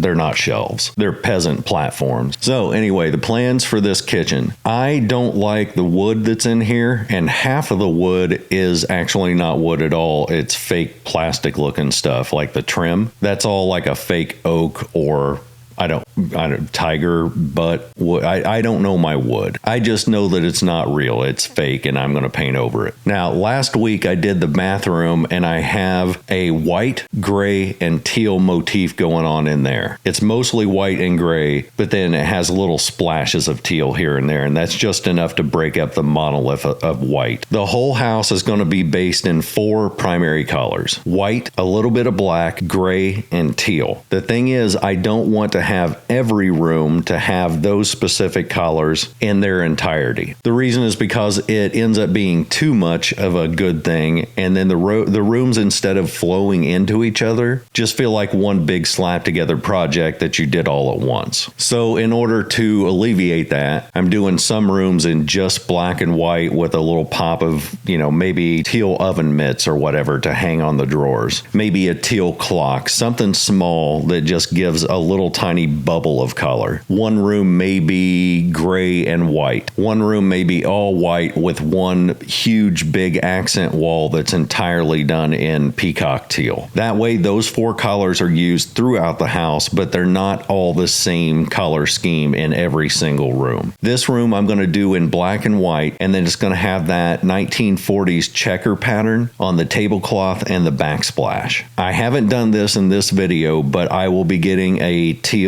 KitchenAid, all teal utensils. I do have one clock that I need to put up that's teal, but other than that, the walls are not going to be the decorations. The functional items that I put into the room will be the decorations. Again, you won't see those in this video because I haven't bought them yet, but the point of this video is transforming this kitchen from this drab, nasty 1980s looking nightmare into something more modern, and I want to discuss a couple things to explain what I mean whenever I say modern. For some weird reason, in the 1980s, people didn't really get into like the cohesiveness of a room. They'd be like, I like these wooden cabinets, so I'm going to put these in here. And I also like this countertop, so I'm going to use that. But there wasn't a ton of thought put into making those things match and make them cohesive throughout the room, at least in a lot of the houses that I grew up in. So my version of modern just means cohesiveness and matching. So I know that I want to paint the background of the cabinets black, meaning just the borders that the doors hang on, like the case of the cabinets. Then I want to paint the doors white. And it may sound god-awful in your head, but wait until we get it done. That means that any of the furniture and shelving units that I put together, I want those to be black because I don't want a ton of, I don't want a black wall, right? I don't want a Dwight Schrute my walls. What I want is a lot of white and then have the black interrupt that white so it doesn't become like this blinding, glaring monolith of white. I can do that by getting furniture and shelving units that are black or at least have black accents and put those together to interrupt the walls. Another thing, and I think this is really, really important, is to not look at your home as an investment if that's the place where you're planning on living for the rest of your life. If this is your home, do not listen to people who are like, well, don't do this to it because you'll decrease the value. Most of the people who I know who own their own house have bought it so that they can have their house and not using it as like a stock. Those people, who again are the majority of people I know, should be considering a priority list of what their home stands for, what their home's purpose is, because it's not just shelter. It's to bring comfort, safety, and happiness. If you're sitting in your living room watching TV, you should be comfortable and safe and enjoying yourself while doing that. So whenever I'm remodeling or redecorating, I do not look at it and say, will this devalue my home or will this make it worth less? Because quite frankly, I don't care. I value my comfort and happiness way more than I value the monetary monetary worth of that house. And the reason that I say that is because you may want to paint your kitchen some oddball color. You may be like, I want to paint it royal purple. And somebody else will pop up and say, man, nobody is going to buy a house that has a royal purple kitchen. Well, if you're not selling your house, who cares? If you're going to sell it in the future, you can always repaint it to fit the market. If the thing that makes you happy in redecorating or remodeling is something funky and wild and fits your personality, that's exactly what you should be doing during your remodel. Who cares what other people think of the color? This is your house, your comfort. Also, keep in mind that everything you're seeing me do in this kitchen, as well as the bathroom that we did last week, it's all temporary, because at some point down the line, whenever I have the funds to do it, I'm going to renovate the entire house. I'm going to be taking out walls, replacing all the appliances, replacing the cabinets. I'm going to put in brand new countertops. So some of the stuff you'll see me do here is just a temporary solution for a long-term problem. I didn't have the funds or the skill set to replace the countertops, so I just used a peel and stick cover, and I put it on badly. I'm not concerned because it looks good enough, and it only has to last maybe a year. I mean, it still looks really good. The before and after pictures at the end of this video will blow your mind. While we're watching us do that, I've got to tell you a little something about living in South Central Illinois. And there's actually a reason I'm telling you this. We have really, really hot summers that are super humid. The end of winter gets really, really cold. And in both the fall and the spring, the temperature can jump from like 80 or 85 degrees to in the 20s overnight. So you may find yourself running your air conditioner during the day and your heater at nighttime because the temperature changes are so extreme. The reason I'm telling you this is because this house had the most funky setup for heating and air I've seen. It had baseboard heaters, it had 2 gas fireplaces, and then it had a separate AC unit. Those ran on 2 different thermostats on 2 different systems, and it was really weird. So when I first bought the house, I had all that pulled out, including the ductwork, because the ductwork was super screwed, and it cost 17 grand to replace all that. New ductwork, new furnace, new AC unit, all ran on the same system so I could use one thermostat. It really needed to be done. Like, it wasn't a luxury that I did it. The second thing that happened was I had a clog somewhere in my system, so I had Roto-Rooter jet those pipes out, and it worked fine for a couple weeks until I hooked up my washer. Then for some reason, every time the washer drained, air bubbles would come through my toilets, sewer gas would escape into the rooms, and then right after it drained, everything would clog up. I thought it was a vent problem. It turns out it wasn't. We found out the problem. So I had them come back. They rejetted the lines. They pulled mud out of one of the main drains, which means that one of those pipes were cracked or broken and mud was eroding into the main outlet. So then they brought a guy in with a camera, and he ran that up the main line and found that it had separated where the main line met the house. Then as he was pushing through to find out what else he could find, he found a second separation under my crawl space. It was about a 2 to 3 inch gap where the pipes had just come apart, and it was dumping raw sewage directly into my crawl space. So $12,000 later, they had that fixed. Everything's fine now, but it was a huge monetary suplex right in my face. It was a financial stone cold stunner. I'm fine. Don't send me money and crap like that. I'm fine. I was prepared for stuff like this. But I guess the point is, while trying to remodel the house and while trying to renovate it, I ran into, $29,000 worth of problems. But the upside to that is that I have an all new heating and cooling system, all brand new ductwork, and all brand new plumbing. Because when they got underneath the house, they found out that whoever did it was definitely a DIYer. They used the wrong type of pipes. They used the wrong size, the wrong fittings. They didn't glue it down well enough, and it was just completely slapped together. It was a really bad situation. But not anymore. It's all new, so suck it.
So this Backsplash was one that I found at Menards. It is a weave pattern and it's black. They say it's white, but it's not really. It's like a gray. Anything that's not a true white or an off-white to me just looks gray. And while I'm putting this on, it may look like it's too much, but when you see the finished product, you'll understand how that ties together with the rest of like the dining room table. And it's just enough to add some busyness or some texture to this room rather than just having flat colors. One note if you're doing this to your own kitchen, make sure the walls are clean. They recommend that you wipe down everything with a degreaser, not just a regular all-purpose cleaner, but an actual degreaser. Because grease isn't just oil and fat from cooking, it's pretty much any residue. Whenever a plumber refers to grease, they refer to anything that's in the pipe pretty much. But you want to get that grease off the wall. You want to get any extra moose fur that's stuck in there because this one had a lot. And if you don't get that stuff off the walls before you start sticking your Backsplash to it, the tile adhesive or the mortar that you use to stick it to the wall won't adhere. What I like to do personally is make the moose come in and clean off their own fur because I'm like, you put it there, you get it off. You lick your fur off of that wall and they're like, oh, I'm sorry, I didn't mean to get my moose fur all over your kitchen wall. You shut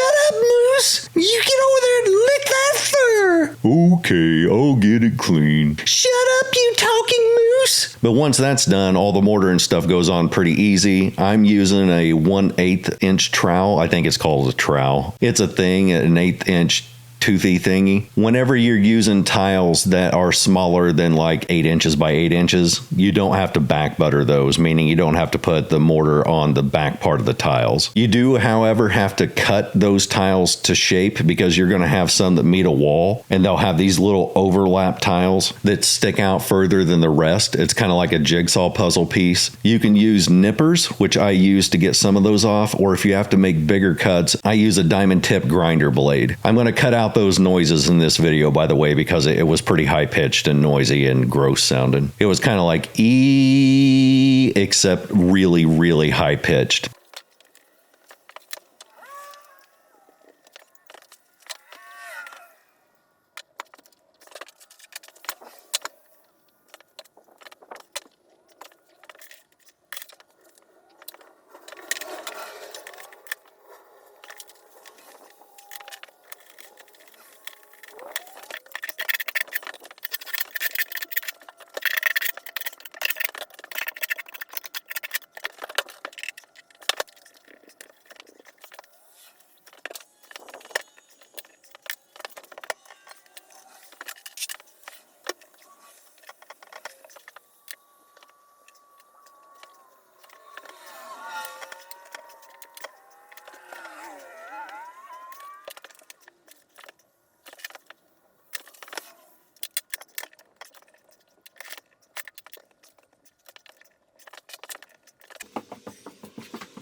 Once I'm done with the Backsplash, I went into grouting. Now I'm using a gray grout because that's what I had for the shower. For something like this, I almost wish I would have used white grout, a really bright white grout, because that would have matched the kitchen a little bit better. But I can tie that into the rest of the room by picking out a curtain that's got a little bit of light gray in it. Remember, the kitchen is going to be pretty high contrast. I mean, it's as high contrast as it can get because it's black and white. So I do need a little bit of softness to kind of of take the edge off of that. Hopefully this coming week I'll have all the decorations and stuff that I need for the kitchen, and I'll put all that together and show you what it looks like with those little pops of color and soft edges to it. I think it'll look really, really cool. I like how it turned out as is, but once I start breaking that up with my coffee makers and KitchenAids and oven mitts and clock and all that, it'll turn it from just a space where the kitchen stuff is into my kitchen, an actual livable room. Also, I've already picked out the flooring for this place. It's going to be a porcelain tile that's 12 by 24, and it looks like marble. It looks like polished marble. And I really, really can't wait to get that stuff down, because I've been walking on bare floors with, extra staples and crap sticking out of them since I got the house. And sometimes when my butt itches, whenever a dog or a cat will sit down and stick their hind legs straight in the air and then scoot themselves across the floor with their front paws, that's how I have to itch my butt half the time. And with those staples and stuff that are still kind of sticking out, it can be a little on the dangerous side. Plus the floors are super dirty, and I don't like to get my butt that dirty. A little dirt is okay because I do own a shower, but subfloors, it doesn't matter how many times you sweep them, they're always going to be dirty.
Normally when I'm painting cabinets, I don't remove the doors because typically the ones I'm painting aren't bare wood. They've already been painted by some other person, typically a landlord who paints hinges and all, and that drives me nuts. However, on this one, I needed 2 different colors and I needed to make it easier to paint those. So I'm going to take off all the doors, but before I do that, I'm going to number them. I'm just going to take a little piece of painter's tape and put it on the inside of each door, and then I'm going to number them the same way that you read a book, starting from the top left to right, and that's like one sentence. Whenever you get done with those, you go to the next row and the next sentence and number all those, so on and so forth until you've numbered them all. So like 1 through I think it's 7 will be the top row, the next row will be 8 through whatever. That way whenever I'm putting them back, they go in exactly the right spaces, because no one ever has the hinges measured perfectly. If you mix those doors up, you're going to have crooked doors because the hinges are not going to line up the the way that they originally lined up. I'm also going to take off all the hardware and clean it, and that way I can use a roller to paint these rather than a paintbrush. When you're painting wood cabinets, you want to roughly sand those with like a 120 grit sandpaper. Some people use 200 grit. As long as you're scratching the surface, that's what you're looking for. You're roughing it up. You're taking the outside varnish or polyurethane or whatever they use to coat those, and you're scratching it up so that the primer will stick and bond to the cabinets. Otherwise, it won't stick, and you can just scrape off that paint with your fingernail whenever it dries. I did that off camera, and then whenever I prime it, I'm using a bonding primer. That's basically almost like, I guess in layman's terms, it would be like putting Elmer's glue on your cabinets, but in like a paint form. I did 2 coats of primer, and then I ended up doing 3 coats of paint on both the cabinets and the walls. While I'm doing that, let me give you some updated news for the people who follow the channel. I said last week that my son and his wife hadn't had their baby yet, but it was going to be any time. Right after I posted that video, they had the baby. Her name is Anya. She was 7 pounds, 8 ounces, and 20 inches long with a full head of hair. And she has great big giant eyes, like almost anime type eyes. I'm biased, but I think she's the cutest baby that was ever born in the history of babies and humans and mortals. So while we're watching me do that, let's do some shout outs and give some channel recommendations. These are channels that I personally watch that I think you would like too. One of my favorites for the past year, maybe 2 years, has been DIY Tiff. She's a tiny little powerhouse DIY awesome person. And the great thing about her is not only is she really good at what she does, she's also very funny and very personable, and she leaves in her mistakes.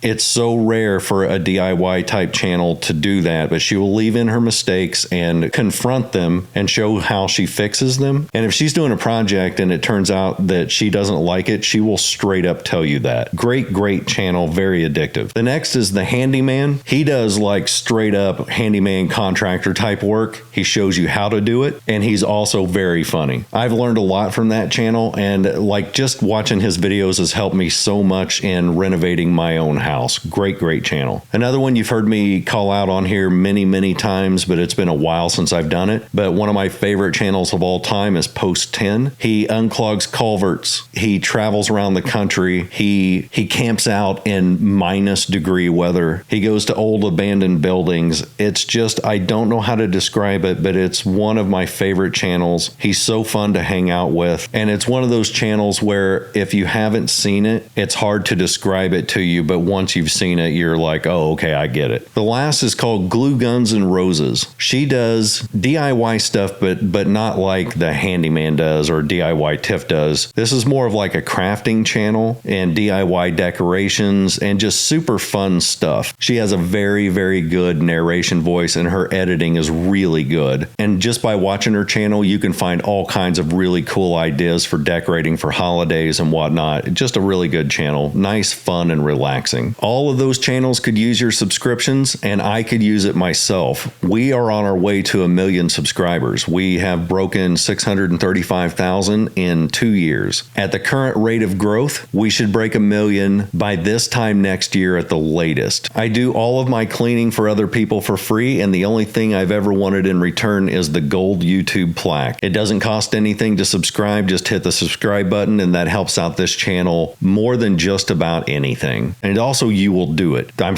sorry, I didn't mean to be demanding, but you will do it. For those of you with oppositional defiance disorder, do not subscribe to my channel. You subscribe to this channel, we're going to have a problem, son. Son, I realize that not everybody watches all of my videos, so I wanted to address one more question real quick, which I get a lot. Are you still doing other people's houses? Are you still cleaning for hoarders and whatnot? Yes, I am. I've had a back injury for quite a while. It's like 99% better. I don't normally travel very far to do these cleanings. Normally, I do it within a 30-mile radius of the town that I live in because it's almost an epidemic here. However, there's a person who needs my help who inherited a hoard, and she doesn't know where to start, and it's causing her nonstop panic attacks, and her mental health is declining quickly. She's in Kentucky, so I am going to go down there either this week or next week. I'm not sure when. I want to do it as soon as possible. possible and get her settled. So yes, I'm still cleaning for people. I just needed to take a break from that to one, let my back heal up, and two, this house desperately needs renovated and redecorated and remodeled. And I needed to get at least those two rooms done, the bathroom and the kitchen, so that I could at least live comfortably in my own house. If you don't like that, you can go straight to heck, son. Straight to heck. The primer that I'm using on this, normally I like to use Kills primer, but the store that I went to was out of Kills, so I used what's called Bullseye 123 all surface primer. I don't like it as much as Kills, but it's actually not a bad primer at all. When you're doing straight wood like this that doesn't already have paint on it, you'll want to put at least 2 coats of primer on it. So I double coated all this.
The paint that I'm using is Dutch Boy. The best paint I've ever used is Valspar, but Dutch Boy is a very, very close second. The black that I'm using is called True Black. The white that I'm using is just a plain white. And the sheen that I chose is satin. I like satin better than semi-gloss. It gives it just enough of a shine to not be annoying, and it's just a little bit fancier looking than matte or flat. So it's right in between. It's not chalky and it's not shiny. It's kind of a happy medium. Also, when you're painting cabinets, instead of a regular roller, get one of those foam rollers. They leave a lot less texture and it makes the paint look a little bit smoother. For the walls, I use just a regular everyday roller with a 3/8 inch nap. Nap is a weird word. That's one of those that when you say it a bunch, it doesn't have any meaning. Nap, nap, nap, nap, nap, nap, nap, nap, nippity nap. I'm sorry about that. Anyway, the other things that I had done that I didn't do on camera was I started to change the faucet and then one of my shutoff valves broke, which I knew it was going to whenever I tried to turn it off because it was plastic and cheap and landlordy. So I just called a plumber and said, I will give you $8 trillion if you put in my new faucet, put in new shutoff valves, and then install a new faucet in my bathroom. So you'll see that in the after shot. I got rid of that old nasty faucet and got one of the modern ones. It's like a brushed nickel, and then it has a little pull-out spray thingy on it. Way, way better than that old crappy 1980s faucet.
When I reinstall the doors, do it just like you did when you took them off. You're reading from left to right, from top to bottom. So I'm going to reinstall the doors, and then I'm going to reinstall the hardware differently than it was before. And this is just a weird thing that exists in my head. You'll notice that on the drawers, I put them quote unquote upside down. They used to be pointing downward. I pointed them upward. And for some reason, it just feels better to me when I have an arrow type of shape if those are pointing up. I don't know how to explain it. It feels more positive to me. When they're pointing down, it feels negative. That may be a function of my autism. It just may be because I'm weird. But I kept this hardware because it looks to me like the 1940s and 1950s mid-century modern design, and silver is one of the colors that I'm going to incorporate throughout the house. When it comes to metallic stuff, I am more of a silver guy than a gold guy, more nickel than brass, more aluminum than moose unium. I don't think that's a real word, but I mean, you get my point.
The very last thing I'm doing in here is doing a peel and stick countertop. Again, this is temporary. I did a terrible job putting it on. I don't really care. It looks good from a distance. Whenever I redo the kitchen in its entirety, I'll be putting in stone countertops, and this whole section of where this stove is, that's going to be torn out, and I'm going to build an island with a built-in stove / oven. But for right now, I didn't have any other real choice, both monetarily and skill set wise, to get new countertops in. But I mean, for what it is, it still looks pretty good, especially in the after shots where you can't see my little wrinkles and creases and whatnot. Thanks for watching. If you didn't know, we have a members only area where you get an extra video or a live stream once a week, usually on a Wednesday. There are 3 tiers to that. The bottom tier gets you access to Discord, middle tier gets you access to the extra video or are live every week. And there's a top tier that's just for people who want to support the channel in a more monetary way. If you made it this far, it means you probably like what I'm doing, or you really hate what I'm doing, but you like to hate watch me. Either way, if you could hit the subscribe button, that's the best thing that you could do to help the channel. Or if you hate the channel, it's the thing that you can do that hurts the channel the most. Members, I will see you this Wednesday. Everybody else, I'll see you next weekend. Later.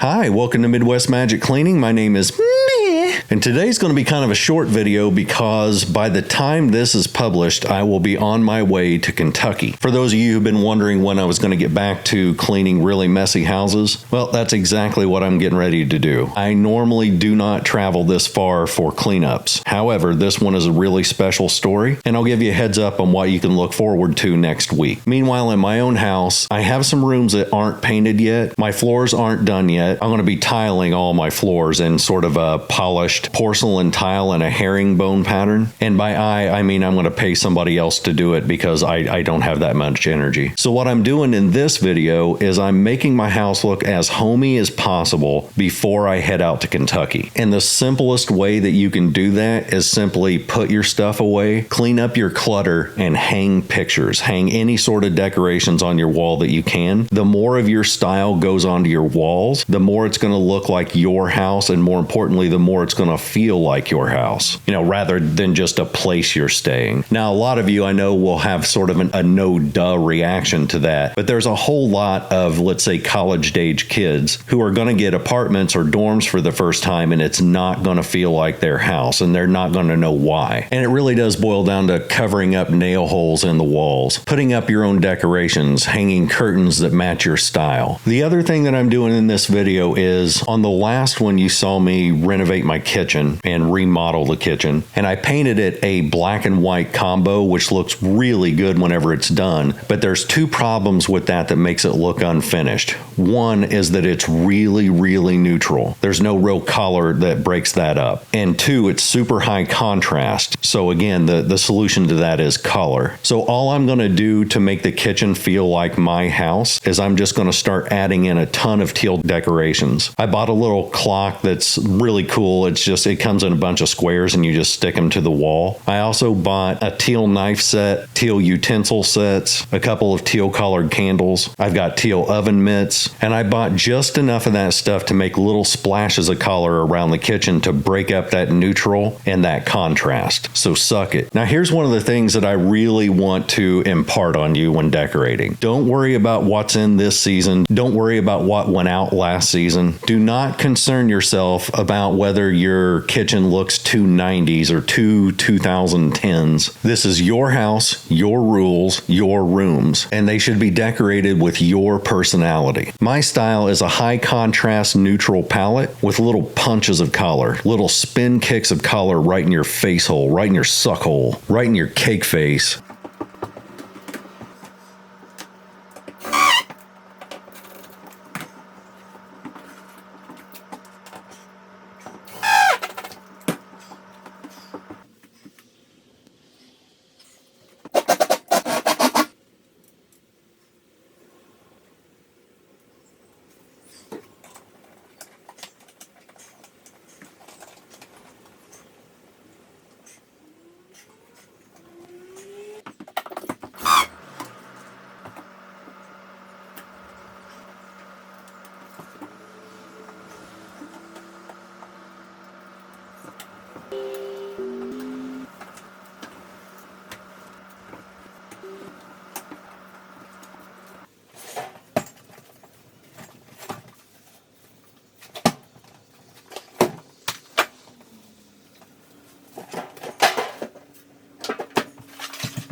Anyway, on to the story about Kentucky and why I'm going down there. Regular viewers know that I normally don't travel outside of like a 30-mile radius in order to clean houses. However, this one was so kind of wild and broke my heart to hear that I have been planning on going down there for a little while now because this woman needs desperate help. So it's a woman whose mother passed away and she inherited a hoarded house. And it's not a nasty hoarded house. It's not like maggots everywhere and gross stuff like you've seen me do in the past. There's no roaches, there's no mice, there's nothing like that. It's a very, very organized hoard. And oftentimes people are confused about that. They're like, well, this place isn't trashed out, it just has a lot of stuff. She wasn't a hoarder, she was just a collector. And you have to remember that hoarding disorder is a mental disorder. So hoarding disorder is not a condition of the home, it's a condition of the mind. So yes, you can have a very organized hoard, and even though it just looks like an oversized collection, it's a thing where they can't get rid of it. Like they may be collecting things in order to sell them. That may be the intention, but they never get around to selling them because they can't part with the stuff. I think that's what's going on in this house. The problem is that once she inherited this house, she's been having panic attacks because she doesn't know where to start on getting rid of stuff. She doesn't know what would be considered like, I don't know, offensive if she got rid of her mom's old collections. She doesn't know if she'd be disrespecting her memory by getting rid of things. And even the stuff that she does know she can get rid of, she doesn't know where to start or how to get a dumpster or how to even carry a whole bunch of that stuff in order to start organizing it. That's not where the crazy part is. The crazy part is she works for a delivery service, and just a few days ago, she ended up getting attacked and mauled by a pack of 3 dogs. And they weren't wild, they were in a customer's house. They burst through the front door, took off about 25% of her calf, broke her kneecap, and now on top of all this stuff that she's got going on that causes her constant panic attacks, she is now immobile. Now, fortunately, half of her house is set up as a clean and ready Airbnb. So I have access to be there at her house while I'm doing this rather than having to get a hotel and takeout and all the stuff that comes with a big traveling trip like this. And that not only allows me to help her with the cleaning, it also means that I can run her errands if she needs them. You know, I can cook her dinner if she needs it because there's no way she can stand at a stove. So I can kill 2 birds with 1 stone with this trip and at least get her through the next week. And then by the time I leave, she'll have a nice clean place where she can walk through it without having to worry about tripping on things. Now, we're not 100% certain if this is going to happen or not, but this may be a case of being the first video that I've done where I have the person I'm helping in the video, because this is not her fault. The things that are happening in this house were handed to her. And she, in everyday life, is an absolute workhorse. She goes nonstop and she wants to help with this stuff. She just needs direction. But also, she can't walk because, I mean, she was mauled by a pack of dogs. But if she's able to go through some stuff, or I can bring in tubs and we can go through them one at a time, that may happen. Or we may actually be able to get some reaction shots for the first time because she's going to be laid up on the couch while I'm, say, cleaning the kitchen. So it may be a case of me forcing her to sit there and do nothing but watch TV while I do the kitchen. Then after I'm done, I may be able to bring her in and get an actual reaction shot. Again, not entirely sure that that's going to happen, but if any house has the possibility of having a reaction shot, it would be this one. It would be kind of funny for me to just grab her under the armpits and pick her up like a child and walk her into the kitchen and just point her at the kitchen and like show her around places and go, see, look at your sink, and then like point her at the sink.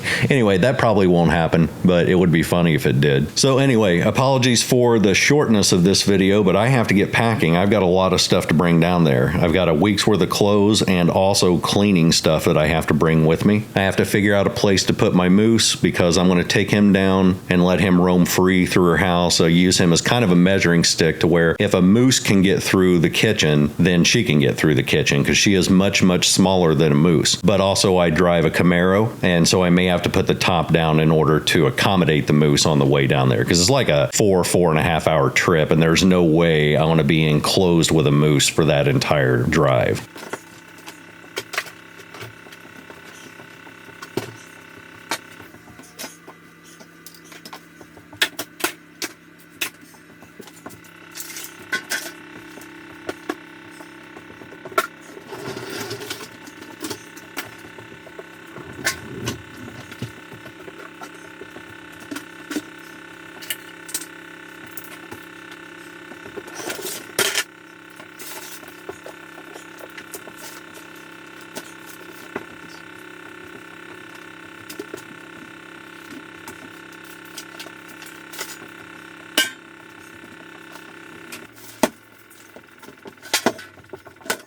If you haven't subscribed yet, that is the #1 thing you can do to help out this channel. We also have a member section with 3 tiers. The bottom tier gets you access to Discord. The second tier gets you an extra video or a live stream every week. Usually those happen on a Wednesday. And there's a top tier just for people who want to help monetarily support the channel in a bigger way. If you can't afford stuff like that, please, for the love of God, don't do it. I'm doing fine financially. Jason, who you'll see with me in a lot of these videos, is doing fine financially. This is just an extra way to support the channel so that we can do more of these free cleanings. Members, I will see you on Wednesday. We will try to do a live stream from her house. Everybody else, I'll see you next weekend. Later.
Hi, welcome to Midwest Magic Cleaning. My name is Buff Chuck Butter, and today I'm going to be doing the craziest living room renovation I've ever done. At one point, it seriously looks like the inside of a spaceship, but don't worry, it gets classy. Before I dive into the living room, though, there are 4 lights that have been bugging me like crazy. The first is a ceiling fan that just straight up didn't work, and I don't really use ceiling fans, so I took it out and put a regular light in there. And then I replaced my kitchen, dining room, and hallway with matching lights. They're all LED because I don't like messing with bulbs, and they're all slightly funky, which matches my personality. For regular viewers of the channel, I did not have a video last week, and that's because I was working on this. I had most of this done by the end of the week, and I could have made a video out of it, but it wouldn't have been complete, and I will never put up a mostly finished video just for views. It drives me crazy. I want to see completion in a video, so I decided not to upload the one that I had for last week and just turn it into this video, which does have a really, really good completion. All that sounded mildly perverted, and I apologize for that. That's just how it comes out of my face hole sometimes. The main thing that I'll be doing in this video is my living room. Now, I have technically 2 living rooms. One is more like an entryway / parlor, and the other one is a traditional living room / family room. Now, that room is big. It's like 25 feet by 17 feet, and it's been really problematic since since I moved in. It was originally a 1.5 to a 2-car garage that they converted to a family room. And it had this kind of oddball AstroTurf type of carpet, like porch carpet. And it had just seen better days. It was like a bluish green. It was super thin. It was worn out. All the walls were kind of an off-white cream color that looked like it had been stained with nicotine. And it just looked bad. So I stripped it and I'm going to redo it completely in my personal style. In order to do that, that means that I have to move everything from my current living room into that entryway living room in order to make space to work. So I basically ended up making a makeshift living room that only lasted like 5 days before I had to take everything back out and then put it in my regular everyday living room where I'd be spending all my time. So suck it. Now, the floor is concrete, but what you're seeing here is not stained concrete. That is all carpet glue. And I have a really dumb story about the carpet glue. I was told that the easiest way to get that off would be an 8-inch scraper on a pole. So I drove 35 miles to Menards and it turns out they were sold out. So I got a 4-inch hand scraper, which is all they really had. It's like a razor blade on a stick. That didn't work either. It was on there way too hard. So I drove 35 miles back to Menards and got adhesive stripper. It's like an oil/petroleum based stripper and it evidently works on all kinds of glue. So I brought it home, put it on, followed the instructions, went down to scrape it off and nothing. It didn't work. So at this point I was like, well,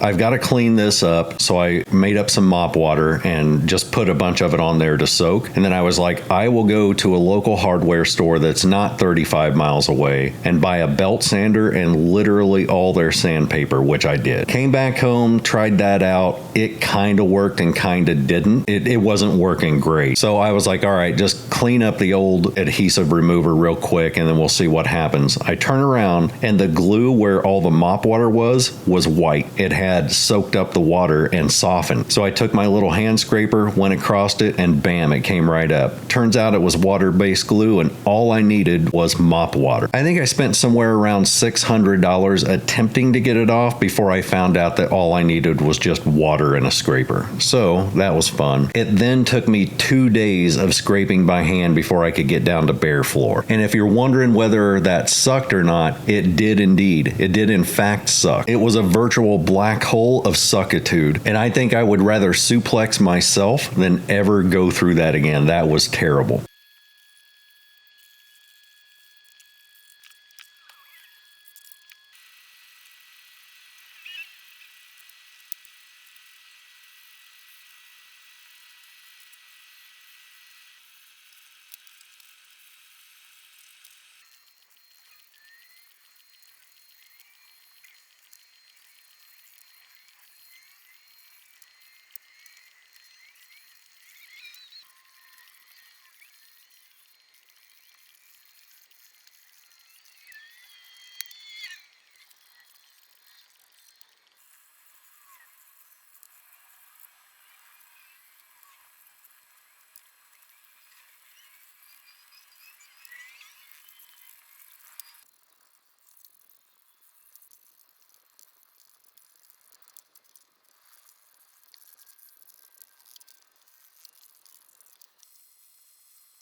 After I finished that, I mopped that whole floor, and while that was drying, I went into the kitchen and installed some under cabinet LED lights and hooked them up to my dot. That way I can say the name that shall not be named for fear of turning on your dot. Turn on the kitchen, and then the kitchen cabinets light up, and then I clap and go, wee! Wee!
At this point, almost everything I owned was in my kitchen and dining room, so I went into the makeshift living room, cleaned it all up, hooked up my computer, my TV stand, my couch. I hooked up my couch so that I could download my butt into it. And the reason I did that was because not only would I be painting the walls in this living room, this big living room, but I'm also going to be painting the floors. The rest of my flooring is going to be done by professionals, but the big living room / family room, since it has concrete floors, I can use concrete garage and porch paint, and that's made with a really hard enamel, so you could literally park a car on top of it. So doing that myself actually saved me about $9,000 as opposed to hiring a contractor and having it tiled like I was originally going to. So yeah, the whole point of moving all this stuff up and cleaning up this room was, one, it desperately needed it. I mean, look at it. Two, it gave me a place to sit that's away from my workspace so I can have a living space that felt like living rather than feeling like I was camping out in my own house. The other thing is that it didn't need to be pretty, it just needed to be functional. And the other reason I did it was because I just could not move around in that dining room and kitchen, and it caused me anxiety every time I walked in there. It looked like a hoarder's nest. It was so bad. So yeah, even though this was only going to be in there for about 5 days, it was worth it for my own sanity.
Once I was done with that, a second set of LED lights came in, so I went ahead and put those into the kitchen. And then while I was at it, I was like, well, you might as well go ahead and do the high density LEDs in the family room, because the backing tape on those are white and most of the walls are going to be white in here. And by putting them on first and painting second, it means that I can edge my paint right up over the top of that tape and hide any of the electronics. That means I don't need a diffuser. I don't need to hide them behind molding. I can just put them up, paint right up to the actual LEDs themselves, and call it a day. And I'm really happy with these LEDs. They're high density, so they have more LEDs per square foot than a regular everyday strip light. They're also what's called chip on board, which means that each individual LED is controlled by a chip. And if you want to, you can program those and make them strobe or pulse or fade. These are not RGBs. If you're ever going to do strip lights and you're just wanting it for actual radiant lighting, just get the white ones. Only get RGBs if you genuinely want to have some funky colors. I just find that I never use the color features on them. So for me, I'm using the LEDs like an actual light source rather than accent lighting. So for me, it makes more sense to get the white ones. That way they're dedicated to just that function.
After that was done, I finished decorating my kitchen with some teal bottles and some fake flower vines that had teal flowers, teal and white flowers, so they match my kitchen perfect. Then I could finally go into the living room and start the big project by taking all the crap off the walls.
Now, here's the thing. The original video, without being edited, was 18 hours long. So I sped the living crap up out of this paint job so that you don't have to sit through this. So I will just tell you what I ended up doing while you're watching me blast through it. I used primer on everything that was bare wood, and I ended up doing 2 coats of that. And that includes the trim, that little bump out ledge, I have no idea what that even is, and anything that wasn't previously painted.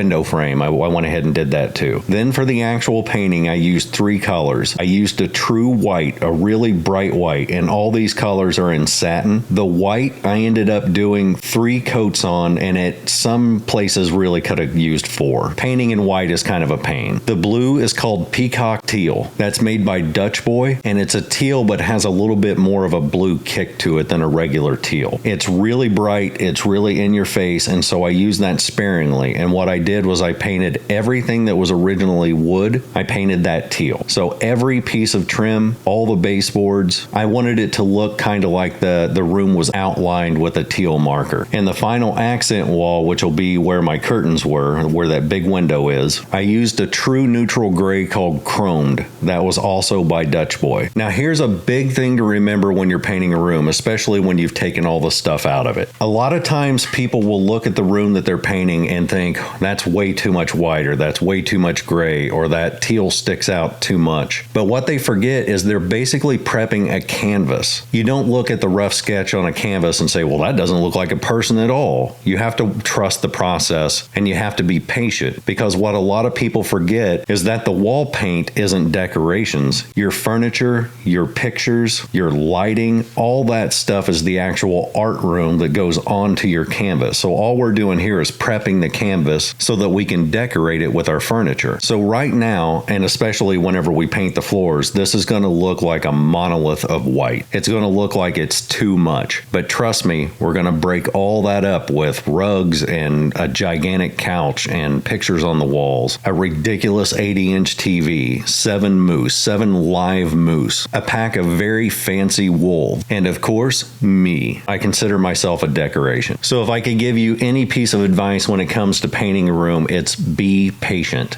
You have to have some sort of vision as to what's going to go on the canvas and not judge the canvas itself. So one of the downsides to doing this is that because I was using 3 different colors of paint and each one took 3 coats, this painting session took like 2 or 3 days just to get the walls done. The worst part about painting is waiting for stuff to dry so that you can put on another coat. And again, whenever you're painting with white, it doesn't matter if it says 1 coat white, it's not 1 coat. It never is. That is just a bald-faced lie. There's always going to be bleed through. There's always going to be little lines that you have to paint over. And then on top of that, I'm painting over paneling. So I have to go in between the little paneling lines in order to smash paint into those. And yeah, by the time Friday rolled around and I realized I wasn't going to get the floor done and I wasn't going to have a completed video that was fully furnished and decorated, I was so mad. But I had to tell myself, again, I will always value quality over quantity when it comes to this channel. I wouldn't have been happy publishing a video that was mostly done. So I had to swallow my pride a little bit, grit my teeth, and put it off for another week while I went ahead and knocked out these floors, which also took a few days to do. All right, while you're watching me blast through that, I always like to give a handful of shout outs to other channels that I'm a big fan of. I've shouted a few of these out before, so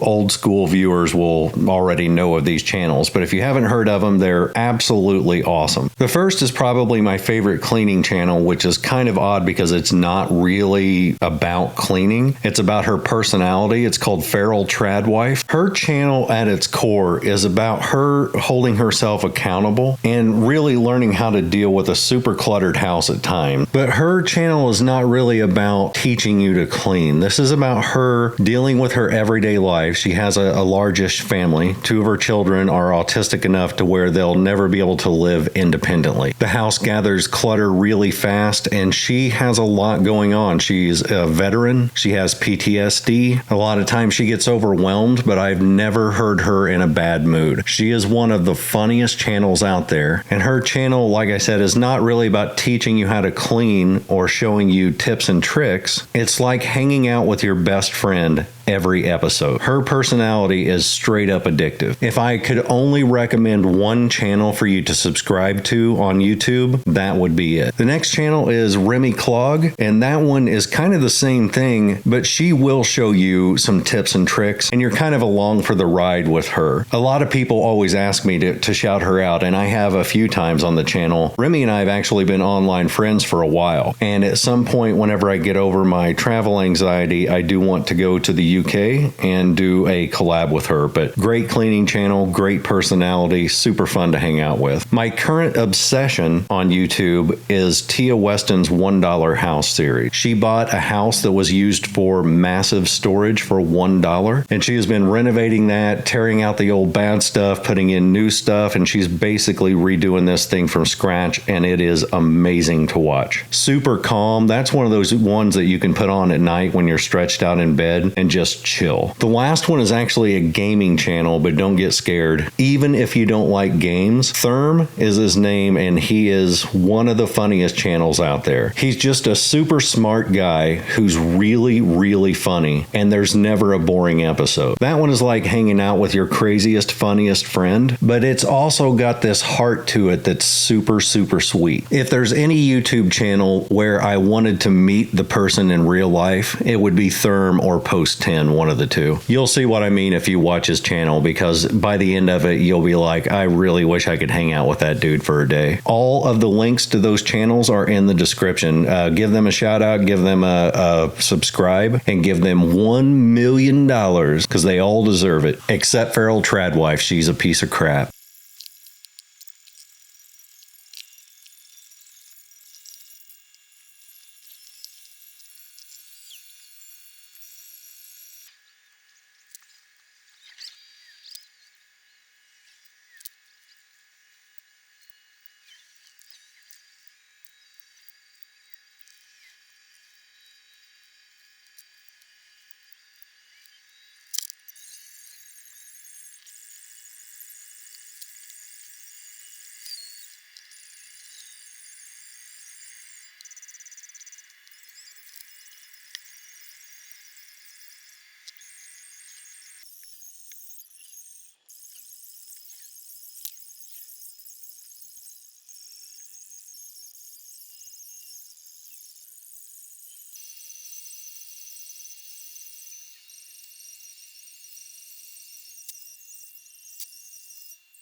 Oh my God, the floor. This was such a huge pain because not only did it require multiple coats, I think it required 4, but you have to paint it in a specific way so that you don't step on it. So basically what I had to do was outline the floor or do cut-ins with a paintbrush. I had to put 3 coats of that on. Then I had to kind of Tetris the outside of the room with a roller. So you would paint in 1 coat about 3 or 4 feet wide. Then you leave the room and wait for like an hour for that to dry. Then come back, put on a second coat in that area and start the first coat on the next. And you just keep repeating that process until the whole room is done. But even after that, it still needed 2 more coats. So I had to wait for a full day for that to dry enough to where I could step on it with socked feet and then do 2 more coats the same manner. Now, if you're wondering if this paint is going to stay and if it's going to chip or if it's going to, smudge or whatever, this is actually made for garage floors and porches, and it's a high enamel paint. It's actually made for high traffic. So I could literally drive my car on this and it wouldn't hurt it. But even if it does, I still have like 2.5 gallons of this left, so I can just touch it up as needed. Again, while I'm doing this, it's going to look like it's too much. It's going to look like the inside of a spaceship, and it's going to be like, oh my God, that is like this monolith of white. Again, trust the process. This is just the canvas. Wait until you see when I put the furnishings and the rugs and all the stuff on the floor. It really does look impressive whenever I'm done with it. So you shut your face, Mom.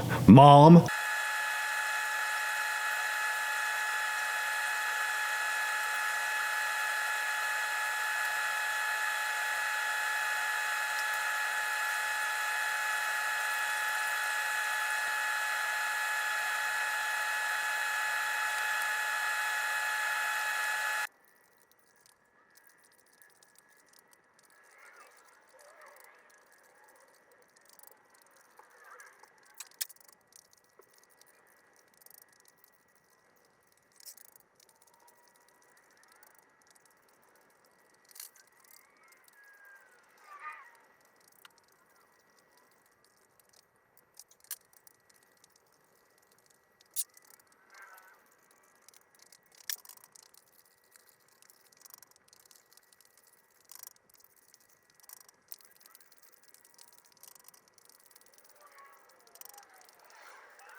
Once all that annoying stuff is done and everything is dried for 2 days, it takes 3 full days before this cures enough to walk on it. And I was so excited on that 3rd day when I could finally get in there and start hanging pictures. Then it takes 5 days total before you can put furniture on it. So this last part of the video is my absolute favorite because that's whenever we get to do the artwork on the canvas. While we're wrapping up here, if you didn't know, we have a members only section where you get an extra video, usually in the form form of a live stream that's just members only, but I'm going to be doing some actual videos for them very, very soon. And that's stuff that doesn't normally fit on the channel. Like I'll do a live where I'll hang out and just BS with them, but I'm also doing stuff like some cooking videos and some oddball cleanup videos that aren't really meant for the regular channel. I talk about my life in those. I will give updates that aren't really meant for public ears. Like sometimes I go to the grocery store and I hit random old women with a stone cold stunner. That kind of stuff I'll talk about with members, but it's not really appropriate to talk about in public. There's 3 tiers to that one. The bottom tier gets you access to Discord. The middle tier gets you the extra videos every week. Those usually happen on a Wednesday. And there's a top tier just for people who want to support the channel in a bigger financial way. I also have a merch store with a whole bunch of t-shirts and coffee mugs and mouse pads and just whatever you want to put the design on. The link to that is in the description. There's a whole bunch of funny stuff in there, a lot of inside jokes on the channel and whatnot. Also, for any of you who are Facebook people, I do have a Facebook page that's linked in the description. If you go to a Facebook page that is not linked in the description of my videos or on my about page, it's not my channel. There are a lot of people out there who rip off my work. They just literally steal my videos and try to make money with them. So I link all my real accounts on this YouTube channel. Next week, I'll be working on my little entryway / parlor, whatever you want to call it. That one will be a fun one because I'm going to get a little funky with that. And really, we're almost done with this house. I've got a couple bedrooms that I need to do, but those are going to require a contractor to come in and do some funky stuff with it. But the main part of my house, once I get that entryway done in my dining room, that it'll be finished. The only thing I'm waiting on is flooring, which won't happen until January 20th. I've already paid for the floors. They're just booked up until the 20th of January. So I've got 2 more months of walking on subfloor before it finally gets all done to actual completion. Gross. That sounded gross.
Members, I will see you guys on Wednesday. Everybody else, I'll see you next weekend. Later.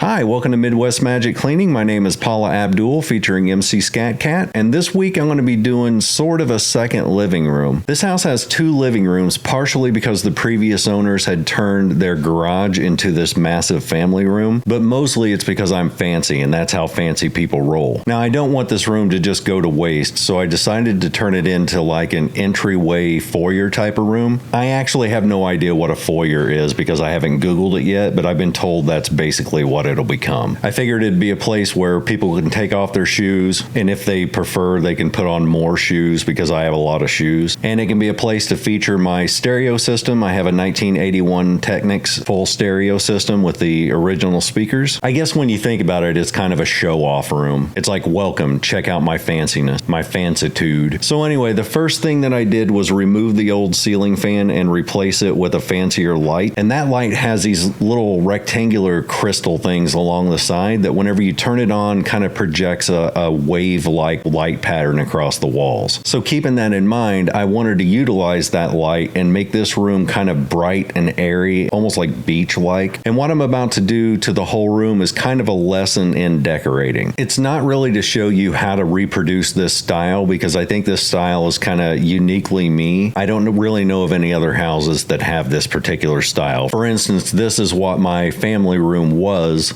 and this is what I turned it into last week. That is definitely not for everybody. What I'm actually doing in this video, or what I'm attempting, is to, one, show you how to be uniquely you instead of just following fads. But two, I'm going to take those same 4 colors that I used in the original family room, and I'm going to reutilize those in this new living room, except in a totally different way. In this room, I'm going to focus more on the gray than the white, and I want to show you that just by changing up how you put on the paint versus the decorations that go onto the walls, you can use the same color scheme but completely change the look of a room. Then toward the end, I'm going to warm this up by putting in little pops of wood grain here and there and a few natural colors just to break up that sort of sterile feel.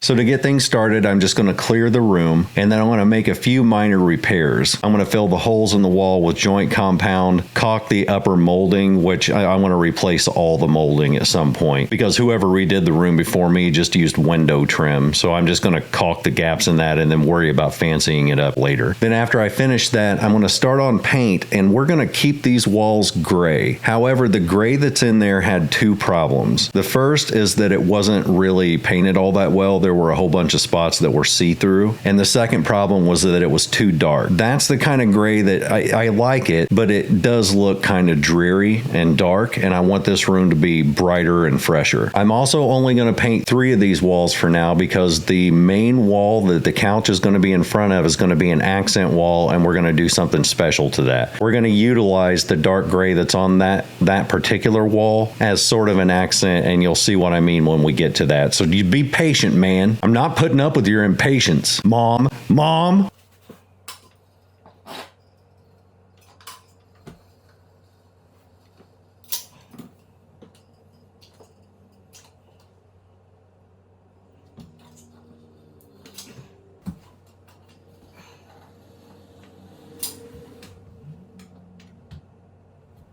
I want to reiterate something that I brought up in the last video because I think it's really important. Whenever you're doing a room like this and you're starting from scratch, be sure that you're okay with the paint that you're putting on, but don't count on that paint to be the decoration. A lot of people fuss over what color, what shade, what exact tone, and then they wonder how that paint will make them feel and the mood of the room and all that. And to a certain degree, that's true. That is something to keep in mind. But remember, you're going to be putting decorations in here. I'm going to have a couch, 2 lamps, my record player, a couple of shoe benches. They're like a seating that's got little shoe racks below it. I want to have my record collection. I'll have pictures on the walls. Remember that the walls that you're painting are just a canvas. So like if you watch an episode of Joy of Painting with Bob Ross and he starts painting the canvas all black, you don't immediately start yelling at your TV and saying, "Why did you paint that black? That's so dreary and depressing. You've ruined it." You wait through the episode and you see what he's putting on it, and then by the end of the episode, you're like, God, his afro is so huge. I bet he could use that as a brush itself, like dip his hair into some paint and then put a happy little tree in the corner by pressing his giant fro against the can. I get distracted easy. I'm not good at metaphors. What I'm saying is that for me, painting the walls is just prepping the canvas so that I can put beautiful things in there and change the way the whole room feels. So suck it. So one of the things that I have to keep in mind while I'm painting this is that a lot of my accent pieces are going to be white, teal, because I'm me and I love teal, and then pops of wood. Beavis pop some wood. Shut up, butthead. Anyway, under normal circumstances, if you take a really cool room like this, and I don't mean awesome, I mean a lot of the colors are going to lean toward the cool end of the spectrum, blues and whites and grays. If you then introduce natural colors like wood grain, browns, oranges, they tend to clash. However, if you do it right and you spread these out, it won't be a clash in the room. It will be more like punctuation. We're going to soften the room up by doing exactly that. When I'm painting this room, I know that I want the base coat to be that light gray, because I know that over the top of that, I'm going to have some curtains on one wall. I'll have some pictures of my stereo on another wall. The couch and some more pictures will be on yet another. But I think that painting it a solid gray overall is just boring, even with those decorations breaking it up. So I'm going to give 3 out of the 4 walls 2 coats of a gray called Chromed by Dutch Boy. Then on the 4th and final wall, which is where the couch is going to go, I'm going to leave the original gray on top, because that top part is actually painted pretty decent. Then I'm going to step down to chromed and paint kind of a wavy stripe. Then I'm going to step down to white and paint another wavy stripe, and the very bottom will be a wavy stripe of teal. Since that overhead light casts those wavy type of projections on the wall that kind of looks like a lake reflecting light up into a cabin, this feels like, to me, whenever I see it, I see an abstract lake setting. So there's kind of an overcast dark sky followed by some hills in the background, followed by some snow, followed by a lake. Now, I don't want to paint actual scenery here because we could take the time and actually create that scene, but I don't want to turn that accent wall into an art piece. I want it to be an accent wall. I still want to be able to hang pictures on that wall, so doing the abstract method works better for me in this particular room. I also have to keep in mind that there's going to be a couch sitting in front of this, so it's going to break up those lines. They're not going to take up as much wall space. Basically, you'll see a couch and then some lines coming out from behind it, but it's not going to look as full as what you're seeing on this wall right now. The most common comment that I got on my last video where I did the big living room was that when I was explaining what I was going to do to the room, it sounded awful, but whenever they got to the end of the video, they said it looked really good. And I think that's the hardest part of doing a room like this, which is trusting the process and being able to visualize what the room's going to look like with stuff in it. And I'm not even saying that you're going to like this room whenever it's done. I'm not doing the room for you. I'm doing the room for me. I'm just hoping that you understand the process. Remember, when you're doing this for yourself, the best design isn't the one that pleases the most people. The best design is the one that gives you the most happiness. And in this particular room, whenever I get it done, I've gone back in there 10 or 20 times today, and it gives me just this big stupid grin on my face every time I go in there. And really, I think that's the goal of any good room design. It's not to increase the value of your house monetarily. It's to increase how good you feel about your house and yourself whenever you're in that room. While I'm waiting for the paint to dry, I remembered that I got a brand new shower curtain, so I'm going to jump into the bathroom and knock that out real quick, take down the gray one, put up the new one, and then whenever I get done with that, I'm going to start cutting new baseboards.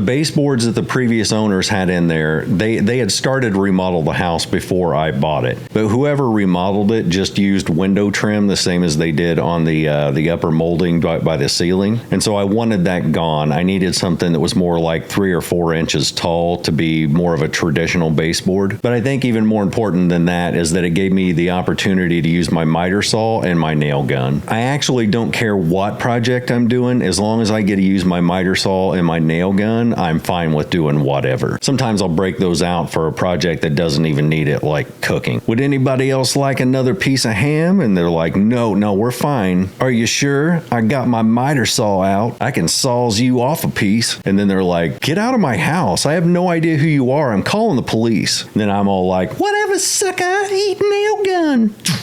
Nailed it. Now, it's important that I point out a couple things. One, I'm not doing this to perfection. Everything that I'm doing in this house, all the rooms that you've seen so far, if you watch the channel, if not, welcome. But all the rooms that I've done so far have been temporary. I bought this house a couple of months ago and it was just trashed. I mean, it wasn't the fault of the owners. It was just old. It needed updating. A lot of stuff had fallen into disrepair. And I really had to kind of unlandlord this place. Even though it didn't have a landlord, it was very landlorded, if you know what I mean. So the whole purpose of me doing this whole series is that I wanted to get this place into a condition that I could be proud of and comfortably live in until I can afford to have it actually renovated maybe next year. Because that's a super expensive process and time consuming. So I'm not doing things like sanding. There was an old baseboard heater that was along the floor, and when they took that out, it left a paint ridge. I could have sanded that down and made everything look perfect. There's one hole in the wall where they took an outlet out and moved it over. I could have patched that, but again, I'm going to be covering that up with a couch. There's a crack in one wall that I could have fixed, but eventually that's all going to be torn out and replaced with something better. So I'm going to make this as pretty as I can using what I've got. Now, each room that I've worked on, I've allowed myself one splurge. And if you are redoing your house, obviously you need to stay within a budget because duh. But if you have the money to do it, I would suggest to allow yourself one splurge per room. One thing that you wouldn't normally get, something that will act as sort of a showpiece for that room. I've done that in each room that I've remodeled, and in this one, it will be a coffee table that you'll see here in a little bit. I think that allowing yourself one splurge per room not only makes the room feel newer, but it makes it feel more uniquely yours because you got something specifically for that room that you personally enjoy. I think it adds value, not just monetarily,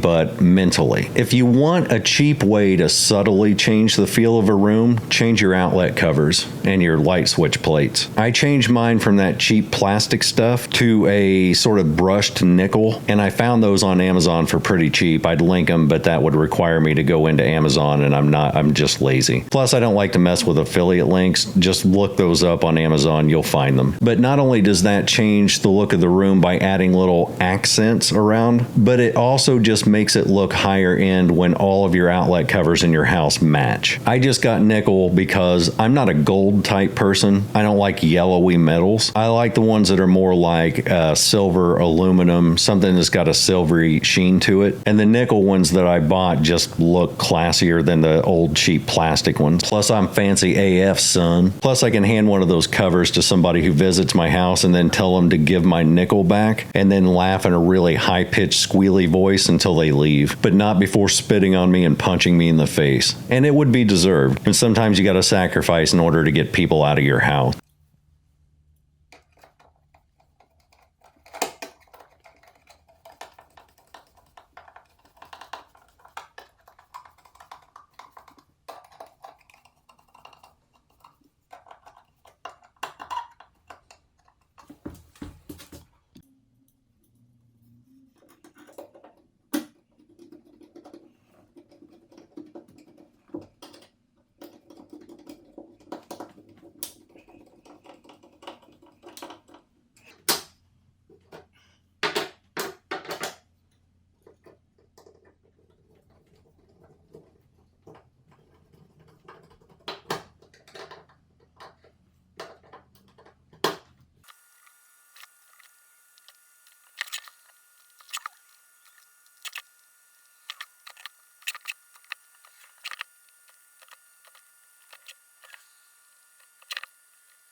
The curtains are super cool. I got 2 blackout curtains that are pure white. And then in the middle, I found these again on Amazon. They're like gradient curtains, but they're sheer. So the middle of those curtains start teal and then they fade to white. And then that white hooks in with the white blackout curtains and makes it look like one cool piece. That's going to match up with my throw pillows, the accent wall, and the rug that I got for this room.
Now, one thing that I kept in mind was I got 4 slip covers for pillows, but I knew I only wanted to use 2 of them in this room because I'm not a big pillow guy. So what I did was I took 2 of the ones that didn't match and put them on my couch. And then I took 2 copies of those, the extra ones, and took them into my family room so that these 2 rooms sort of tie together. I like using elements from one room and another room to make the house more cohesive, but I don't go overboard with that. Otherwise, all the rooms will just match. So in my eyes, the rooms can't be twins, but they can still be sisters. Normally at this point in my videos, I would call out usually 4 channels that I like on YouTube because we tend to have the same taste in YouTube channels and videos. So I usually like to call people's attention to channels that I think deserve the subscriptions and all that. However, today I'd like to call out one specific video on one specific channel. Beth from Feral Tradwife is a person I've called out a few times on the channel because her channel's really funny and it's just super fun to watch. She has a friend who has a 7-year-old daughter who recently, like just before Thanksgiving, fell into a burn pit. She's a 7-year-old little girl who suffered 2nd-degree burns over 20% of her body, and there are a couple places where she got 3rd-degree burns. So she's been going through skin grafts and surgeries, and the hospital that they have to take her to get treatment is 3 hours away from their home. Now, this is a family who doesn't have a lot to begin with, and especially around the holidays, they're going to be hurting because of this,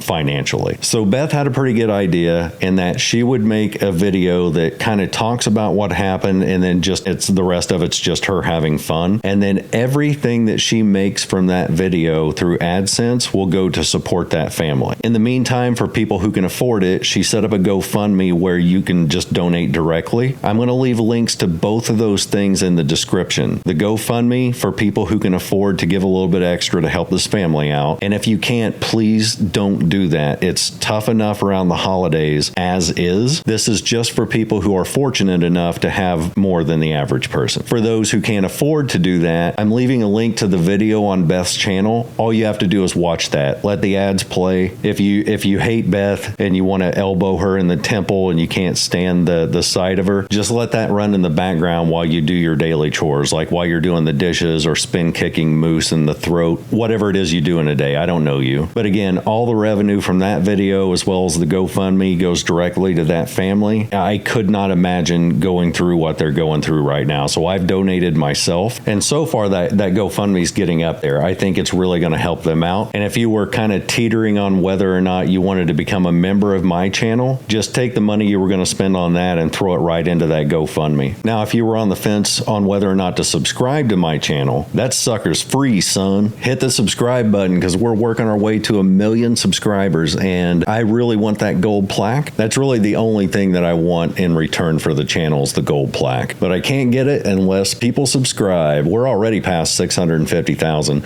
I'll stop rambling about numbers and subscriptions and stuff now. I just wanted to throw it out there because I really want a gold plaque. So one of the reasons that I decided to put warmer tones in here like wood grain and little browns and oranges and stuff was to warm the room up a bit, but also I knew I was going to store my stereo in here and that has wood grain in it. If I didn't have stuff around the room to balance that out, it would have stuck out like a sore thumb. And I don't put up with sore thumb. Your thumbs either feel good or you get the hell out of my house. But you'll see as I'm putting this stuff together and I'm hanging pictures and whatnot, the room starts to get a little bit cozier as I add more and more. Now, if I did too much of this, the room would clash. But all I'm trying to do is put a little bit of warmth on one wall, mirror that on the opposing wall, and then the same with my decorations like my record holder and the little nightstand that's beside, or the end table, whatever you call them, that thing that's beside my couch. And then I purposely put softer, yellower lights in this room. I'm a weirdo who likes the big, bright blue type lights, but in this room, the yellow light works better because I do have those warm colors on the wall. Also, I hung that giant map type of painting, whatever that thing is. I've had it for years. I hung that above the stereo and I hung it super high on purpose. A lot of people get mad when I do that and they're like, you should hang those eye level. And it's like, I'm 6'4", man. That is eye level. But also I like to take a painting or a piece of artwork and put it up high and then bookend that with two smaller pieces that are hung down low, and it makes a sort of pyramid look. You'll see me doing that a lot in multiple rooms. Not only does that look cool to me, but it actually cuts down on how precise you have to be in order to get things level. You just hang one piece right in the middle of the wall and then the other ones just space out an equal distance from that, and the only real measuring that you have to do is to make sure that the height of those paintings are equal. It's kind of a cheat code to eliminate having to be like super precise when you hang up artwork.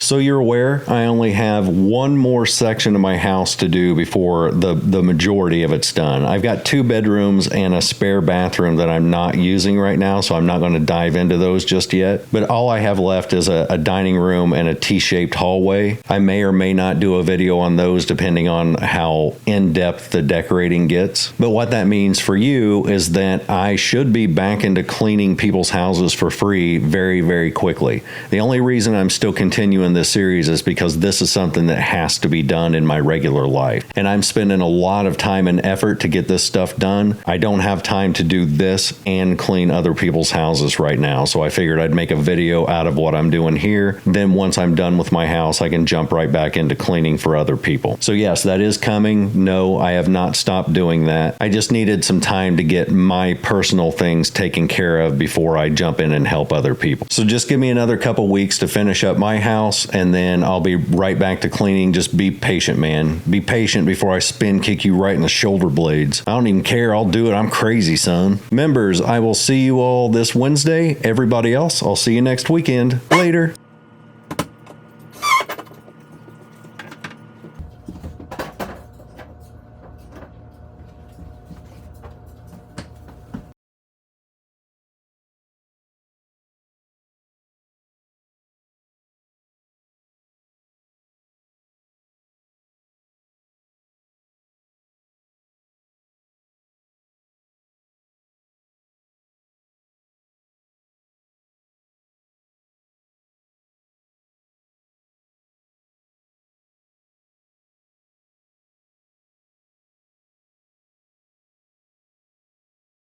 Hi, welcome to Midwest Magic Cleaning. My name is Glittery Banjo Sword, inventor of the dumbest reason to end up in the hospital. And today we're going to be finishing my house, mainly my dining room and a hallway. We're going to be taking that from a 1980s ball of depression and modernizing it, freshen it up, add some really bright, nice colors, and then do a whole bunch of decorating. The only thing we won't be doing is the floors, and that's because I'm having a professional contractor come in and do those in mid-January. So until then, you'll just have to look at my grimy subfloors. Now, if you haven't seen the other videos in this series, don't worry, I want to make a playlist with all of them in it. And I've actually been considering doing one giant, huge mega marathon episode with all those videos combined because it's Christmas and then New Year's Eve is coming up, and I don't know when I'll be able to get to a house in order to clean it before the end of the year. So you just be patient, son. But to catch you up, if you haven't seen any of this, I originally cleaned this house for a friend, and then she had a big life change. Some financial difficulty popped up, and she ended up offering me this house. So I bought it and then started working on it over the course of a couple months. It needed a lot of work, not just aesthetically, but there were a lot of functional problems. And so far, I have spent tens of thousands of dollars to get this place working and functional and livable again. And today's the day that we wrap things up. Now, in previous episodes, I have painted rooms white and then put in little splashes of teal. In one room, I stepped that up and put more than just splashes. I made it kind of the secondary color. And in this room, I am going to go full send teal on one gigantic wall. I'm going to show you how to paint an accent wall, which I don't even really consider it an accent wall. I consider it a feature wall because it's like 25 or 30 feet long. It's gigantic. And then show you how to break up that wall so that it's not just this big imposing monolith of color staring you right in your stupid face hole right when you walk in the house. But before we get into that, I'm going to put together a new kitchen table that I got. It's not huge, but it has the feel that I'm going for, which is mid-century modern. I really like those diner type tables that have the band of stainless steel that wraps around the sides. I got this specific one at Wayfair, and then I got a chair set as well, but those didn't come in for a couple days later. You'll see me putting those together in a bit. The table itself is white and stainless steel, and then the chairs are stainless steel and black with like a white trim piece that goes around the whole thing. It really matches my kitchen really well. For the time being, I'm just going to set this in the dining room just so it's out of the way, but whenever you see it next to my kitchen, it'll make sense.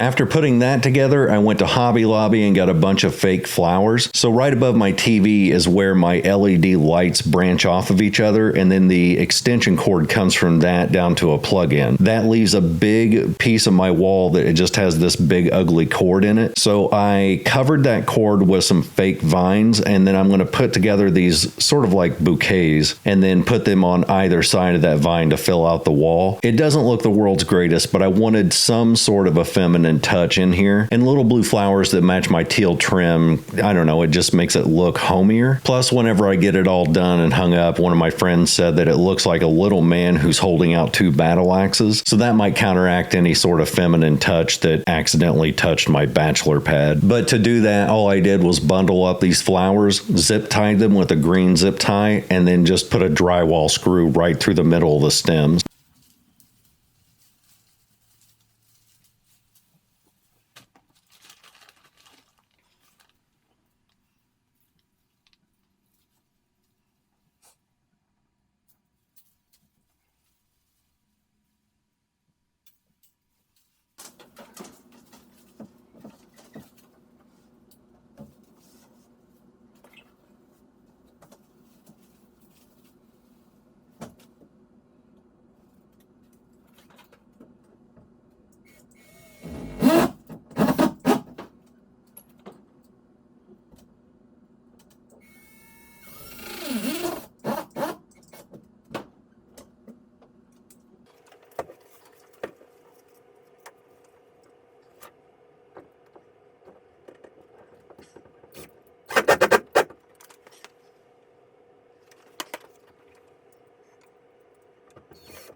Now, unfortunately, I can't just dive in and start painting because I have to, one, get things away from the walls, but two, all the baseboards need to be removed from the hallway and the dining room. The floors are going to be porcelain tile that are made to look like polished marble, and they're going to be done in a herringbone pattern. They're 12 inches by 24-inch tile. When they do that, whether I remove them or whether they remove them, the baseboards have to be gone. But that's okay because all the baseboards in here look like crap anyway, so I'm going to wait till the floors are done and then install new baseboards over the top of those. While I'm at it, I'll take out any remaining tack strips that used to be there to hold in carpet, and then I'll take that opportunity to finally sweep this floor, which I haven't done in an embarrassing amount of time. One thing I thought that was kind of funny was the previous owners had dogs, and I had cleaned this place pretty thoroughly 3 or 4 different times, but whenever I pulled those baseboards off from the walls, there was so much dog hair packed in behind there. It looked like a dog had just exploded in my house. I mean, I've had pets before. I know how hair gets everywhere. I just wasn't expecting it to be behind the baseboard. As part of the prep work before you paint, anytime you're painting a room, always make sure to wipe down the walls. If the baseboards are going to be on, definitely wipe those down. Any frames of doorways and windows, take that opportunity to clean the window itself, and then definitely wipe down the walls themselves, especially where it's at feet level or knee level or hand level. Because people will often just inadvertently rub their hands along the walls, especially if they're turning a corner. They'll touch it, the wall for stability, and just kind of whip themselves around it. Over time, that makes a buildup of dirt and grease, and that stuff has to be removed before you paint, otherwise the paint won't stick. Also, keep in mind that if you are painting an entire room, this is a really good time to replace your wall socket plate covers and your light switch plate cover. I replaced mine from plastic, which were all of them were so grimy shiny and brittle. And I replaced those with nickel, like a brushed nickel. And I found those for pretty cheap on Amazon. But having those match throughout your entire house really steps up the class and makes your decorations look more intentional. I think most of you, if you look around your house right now, you'll see some of your plate covers are white, some of them are cream. You may even have some that are gray or black, and they're just kind of a smattering of whatever was available at the time the landlord fixed it. And those covers are so cheap and so easy to replace that you might as well just go ahead and do it while you're painting. Now, before we even get to the painting part, which will happen here in just a few minutes, I need you to understand something about every single DIY and home improvement channel on all of YouTube. The colors that you see on your screen are not the way that color looks in real life. One of the reasons is because if they're filming it on a phone, almost all phone cameras will quote unquote enhance color. They do it for a couple reasons. One, it makes the videos look more vibrant, and two, phones are liars. The other thing is that oftentimes your phone screen that you're viewing it on, or your computer monitor or your TV, will also enhance colors. So by the time I record this stuff on my phone and then it goes through your screen, the color that you're seeing is absolutely nothing like what it's like in real life. The color I chose for my big, vibrant, crazy color is called Peacock Teal. It is teal with just a tiny bit more blue than the average teal, which makes it a better person than all the other teal. Now, there's no real way for me to show you what that color looks like in real life without just inviting you to my house or taking you to a Home Depot. But one of my viewers named Hermit Landia, if that is their real name, showed me on Discord kind of an idea of taking a screenshot of what the internet says peacock teal looks like and then putting that screenshot right next to the actual wall. While that might not show you the exact color, it shows you how different those two colors are on the screen compared to each other. So when we get to that painting portion of the video, I'm going to do exactly that. I'm going to put a little swatch of peacock teal down on the bottom right with the words actual color over it the entire time I'm painting that teal, because on camera it looks electric blue or painter's tape blue, and that's not at all what it looks like in real life. So shut up and suck it.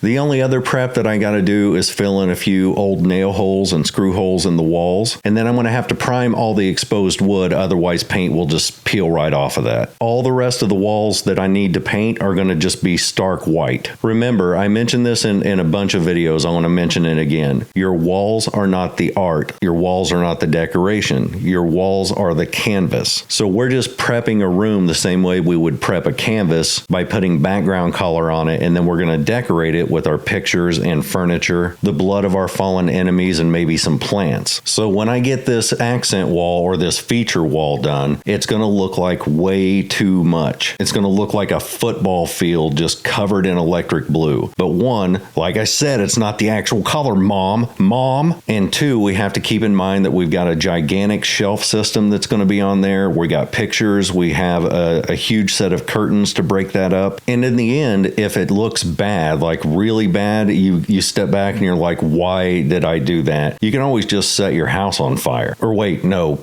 repaint it. Don't set your house on fire, just repaint it.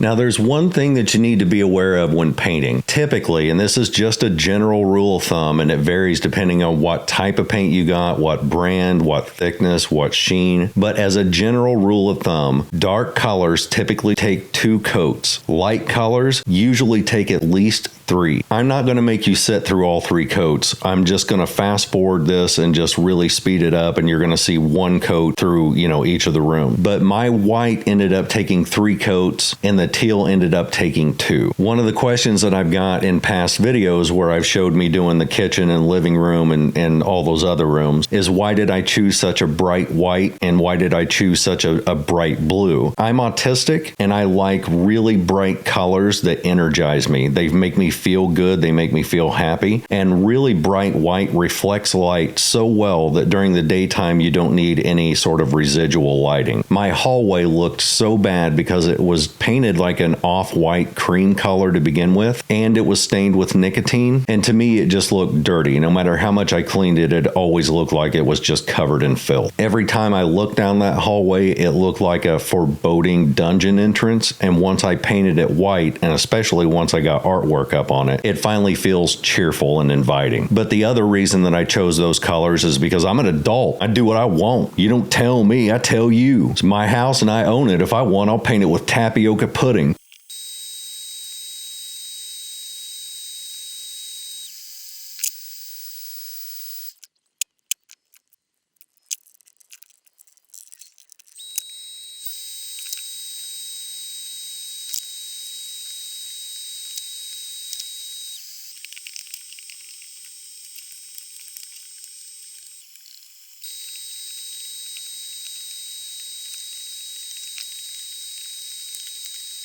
Once I was done with the painting, first of all, thank God. I am so sick of painting. I have done so much painting over the past month and a half. It's insane. My shoulders burn. My arms are worn out. I'm a huge wuss is what I'm trying to say. But then I could get to the fun stuff, which is just cleaning up and then decorating, putting things together like chairs and end tables and nightstands and lamps. But the decorating part is fun to me because not only does it completely change a room, but it personalizes the room to your exact tastes. That's what's going to make this go from feeling like just a place where I sleep to my actual home. As of the recording of this video, I just finished the last of the decorations maybe 2 hours ago, and it's the first time I felt truly comfortable in this house since I bought it. It's also the first time that I felt pride. I want to show it to everybody I know, but I know like 4 people in the whole world and they're always busy, so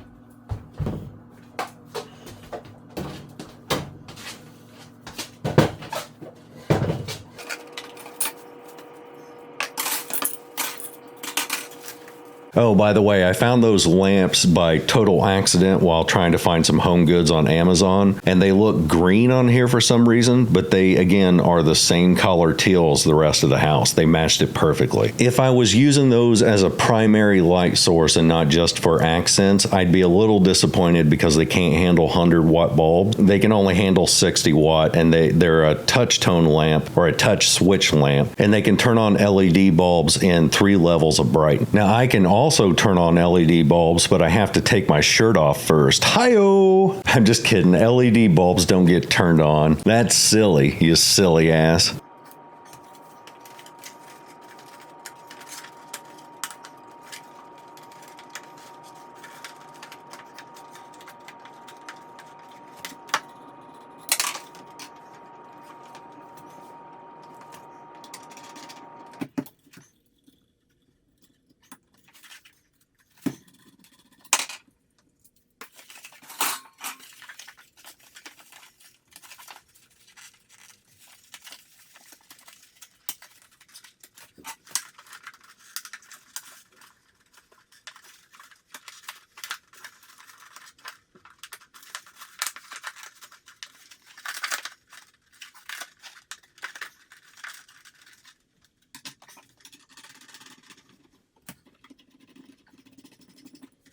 Now, I got those lamps for the small living room or the little entry type of parlor room, whatever you call it. And I realized that I actually had the matching end table that's beside the couch. I had that in my bedroom. So I bought a small bedside end table for my bedroom so I could take that one out and have those bookend the couch. I'm also changing up another couple things. I'm going to take my shoe rack bench things out of there because it's too much for that room. And then I have a plant stand coming that's like 3 feet tall, and I have a Monstera plant, like a Swiss cheese plant. I'm going to be putting that right smack dab between those two windows, right exactly in the middle of those windows, not off to the right, not off to the left, right directly exactly in the middle of those windows and not 1 inch to either side. What I'm saying is that in between those two windows will be a perfectly placed Monstera, and there's not a damn thing you can do about it, son.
Once everything was cleaned up, it was time for my favorite part, which is hanging artwork and just straight up decorating. I got these super cool, they're like aluminum sheets or aluminum panels that somebody has put artwork on there with a grinder, and they've done sort of a sunburst pattern or like a really abstract flower. I got 2 sets of those. One of them is 6 feet wide by about 2 feet tall. The other one is 5 feet wide. Those were absolutely perfect to hang in the hallways because I needed something that reflected light, and I needed something that as I'm going down the hallway, it makes me smile, it makes me happy. One of those came with a template, which made it super easy to hang. All I had to do was make sure it was level. The other one I thought didn't come with a template. It turns out that it did. It was just hidden, and I didn't realize that it was still in the box until after I'd already hung it up. So it was a little bit of a pain in the butt to get the second one up, but fortunately I know how to use a measuring tape, and I know how to make sure the spacing is correct. I mean, that's why they call me Measuring Tape Johnny back in Oklahoma City. Yo, man, is that on Measuring Tape Johnny? I don't know. Let's hand him this artwork and see if he uses one. I bet he does. While we're watching me fumble around with that, I'd like to let you guys know about some channels that maybe you've heard of, maybe you haven't. I've noticed that we tend to have the same taste in channels, so I always like to give a shout out to other YouTube channels. This week I wanted to shout out 4. One is Modern Makeovers. He finds trashed out furniture that looks like it just can't be saved.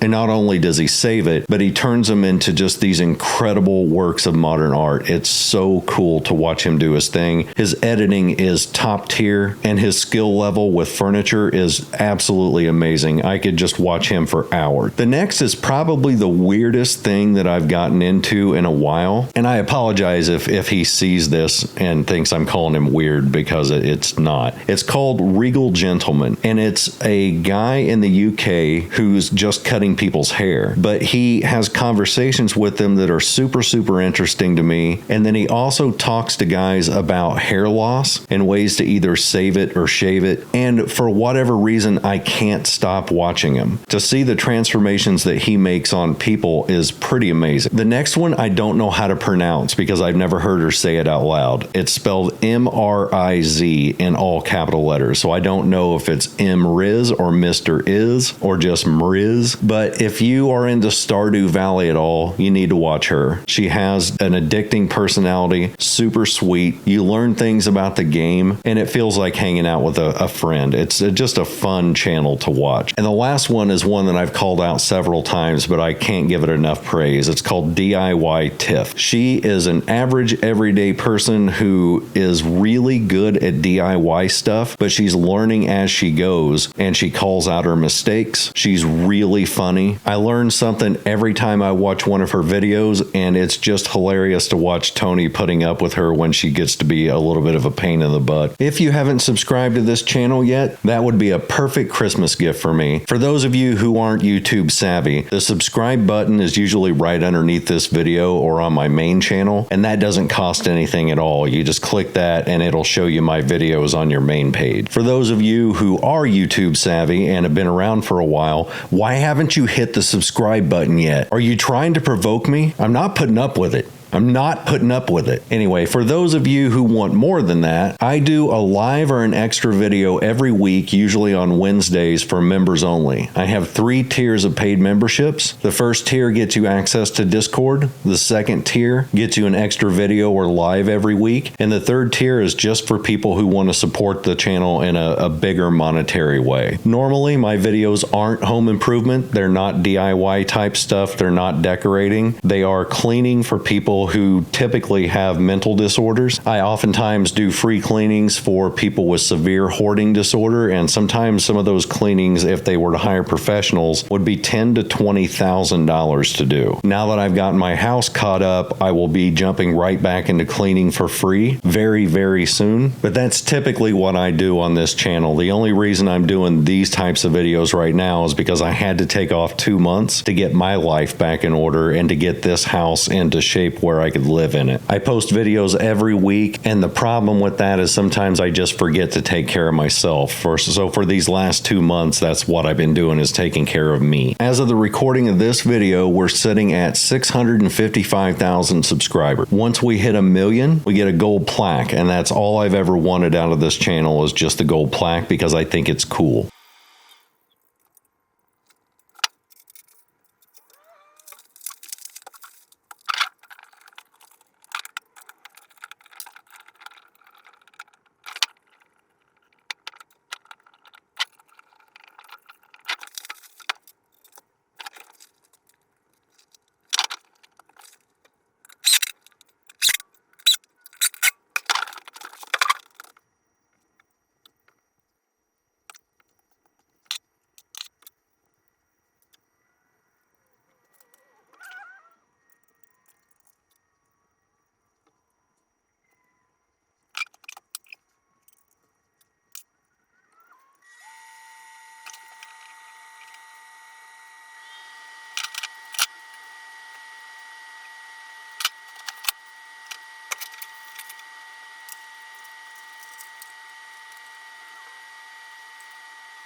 There's only one other thing I'm going to ask of you, and that is this holiday season, get yourself a gift. Now, I'm not even talking about monetarily. You don't have to go out and buy yourself something. But one of the reasons, at least to me, that the holiday season can get so stressful is that you worry so much about other people that you forget to take care of yourself. So what I'd like you to do, if you don't have the money, pick a day that you can just sleep in. Turn off your phone, turn off your alarms, let everybody in your life know I'm sleeping until my body just lets me wake up. Or if you're into movies or video games, pick a day to where you're watching or playing whatever you want. Everyone else be damned. Go for a walk in your favorite park. Do something that you don't normally do or don't normally have the time to do because you're busy worrying about other people. If you have the money, you can buy yourself a gift, but make it something you wouldn't normally get for yourself and make it something that you don't need. Don't be like, well, I could use some new socks. Get socks if you want them, but try to make it a true gift to yourself. Not only do you deserve it, but it's really, really important that you don't leave yourself out of the occasion of Christmas. And just know for real, I appreciate all of you. I couldn't do what I do without you watching, and it's not lost on me that I am an exceptionally lucky person. Members, I will see you this Wednesday. Everybody else, I'll see you next weekend. Later.